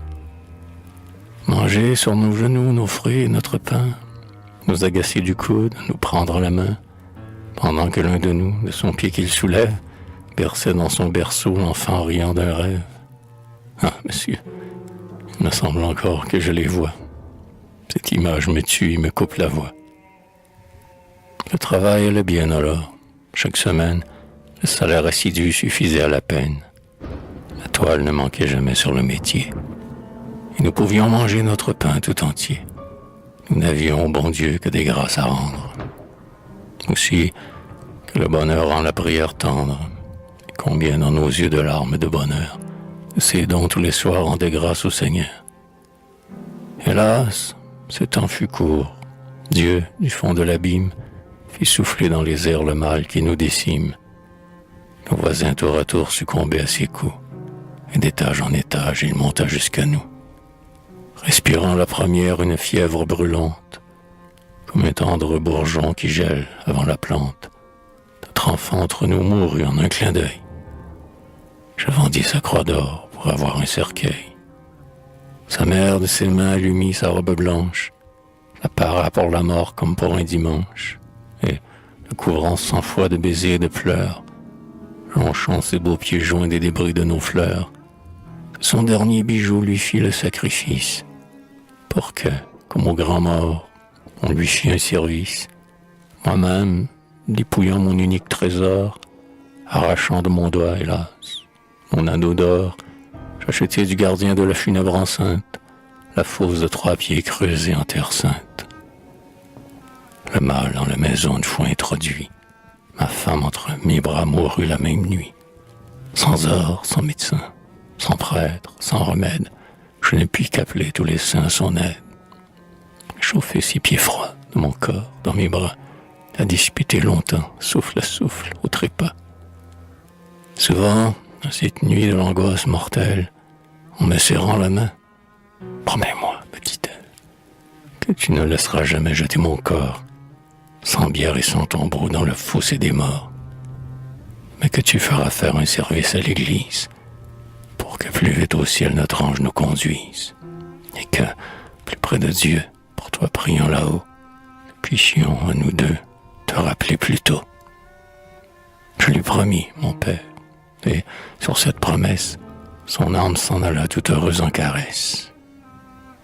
Hélas, je promettais, je croyais obtenir, plus qu'en ces jours si durs je ne pouvais tenir. Par la longue misère ou par la maladie, la charité publique était tout attiédie. Je cherchais vainement parmi nos froids amis de quoi faire accomplir ce que j'avais promis. Des planches, un linceul et des clous pour la bière, une messe à son âme, un coin au cimetière. Je revins morne et seul près du cierge m'asseoir, le regardant brûler d'un œil de désespoir. Quand il fut consumé, dans un transport féroce, je lui fis un linceul de sa robe de noces. J'arrachai, je clouai les planches de son lit. Dans ce cercueil d'amour, ma main l'ensevelit. Puis, attendant cette heure ou dans la matinée, au service des morts, la messe est destinée. Et chargeant sur mon dos ce cher et sacré poids, j'allais prendre mon rang, seul, au bout des convois. Mais, de tous les quartiers éloignés de la ville, les tombereaux venaient s'encombrer à la file. Hélas, et dans leur mort, comme de leur vivant, les plus riches, monsieur, passaient encore devant. Repoussé le dernier, toujours de bière en bière, courbé sur mon fardeau, je me traînais derrière. L'église était déjà remplie, et le cercueil, sans cortège et sans pleurs, fut repoussé du seuil. 2 jours entiers, monsieur, d'église en église, j'ai tenté d'obtenir les prières promises, ou de surprendre au moins, saintement important, la bénédiction que l'on donne en commun. En 2 jours, mendiant en vain la sépulture, dans la chambre sans lit, sans feu, sans nourriture, je rapportai plus lourd mon fardeau de douleur. Enfin, Dieu me fit naître une pensée au cœur. Allons, dis-je en moi-même, à la montagne. Un prêtre, là-haut par charité, la recevra peut-être, et, prenant en pitié ma misère et mon vœu, lui bénira gratis sa terre au champ de Dieu. Je repris sur mon dos ma charge raffermie. Je sortis dans la nuit de la ville endormie, comme un voleur furtif, tremblant au moindre bruit, par l'ange de ma femme à mon insu conduit, m'enfonçant au hasard dans la gorge inconnue, me guidant sur le son des cloches dans la nuit, sous le poids de mon âme et de 3 jours de mort, pliant chaque pas, succombant sous l'effort, me relevant un peu, me traînant sous la bière, les genoux et les mains déchirés par la pierre, enfin, sentant le cœur me défaillir ici, et craignant qu'avant l'heure où l'air est éclairci, le pied du voyageur nous heurta dans sa marche, j'ai tiré mon fardeau sous l'abri de cette arche. Déjà mort, à vos soins mon regard s'est rouvert, la grâce du Seigneur à vous m'a découvert. Oh mon frère, lui dis-je, au modèle de l'homme, de quelque nom obscur que la terre vous nomme, oh, quelle charité nous rougit devant vous.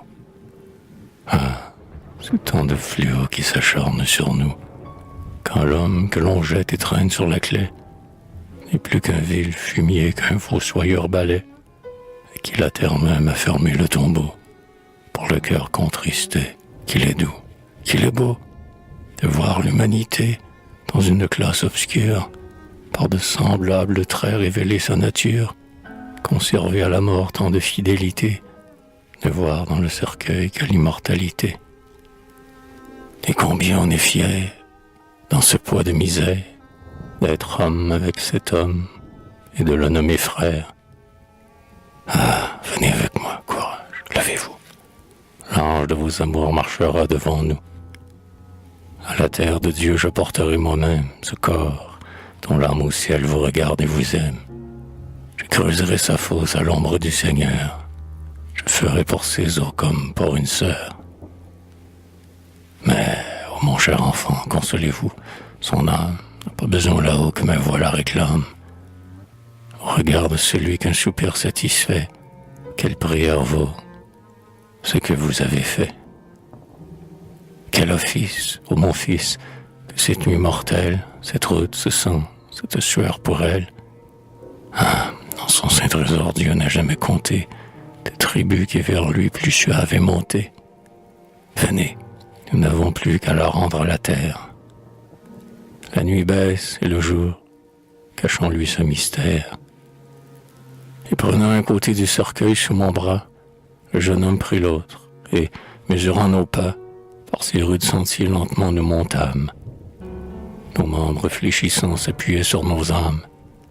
Nos 2 fronts inondaient le cercueil de sueur. Et le matin jetait sa première lueur, quand sur le seuil désert de l'église fermée, je remis le mourant et sa dépouille aimée. J'ornai secrètement l'autel, sans réveiller Marthe, l'enfant de cœur, ni le vieux marguillier. Célébrer du jour le solennel service. Des morts dans le Seigneur, seul, j'ai chanté l'office. Et la voix de l'époux, du seuil du Saint-Enclos, au psaume de la mort répondait en sanglots. Puis, creusant de mes mains la fosse au cimetière, j'ai descendu, pleurant, pour y coucher la bière. J'ai jeté le premier la terre, et puis l'époux, ma pelle referma la couche en peu de coups, et la croix surmonta le lit du dernier somme. Quand tout fut accompli, l'infortuné jeune homme, triomphant dans ses pleurs, s'assit sur le tombeau, comme un homme arrivé s'assoit sur son fardeau. Valneige, 27 décembre 1803.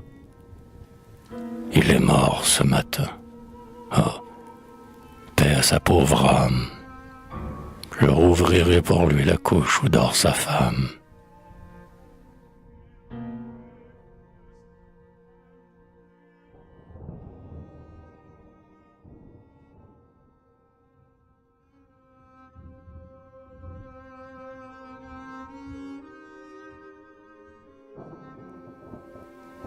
« 28 décembre, de son lit. Au lit mystérieux que renferme la mort, heureux l'œil qui se clôt et le front qui s'endort. Sur l'oreiller divin d'une sainte espérance, au sommeil, au réveil, ô ma mère, ô Laurence. Le moment en prier serait-il donc venu? Je me sens un besoin de repos inconnu, un voile sur mes yeux, des ombres dans ma chambre, des ailes dans le cœur, du plomb dans chaque membre. D'un œil plus attendri, mon chien lèche ma main. Prévoirait-il ma mort? Ah, si c'était demain.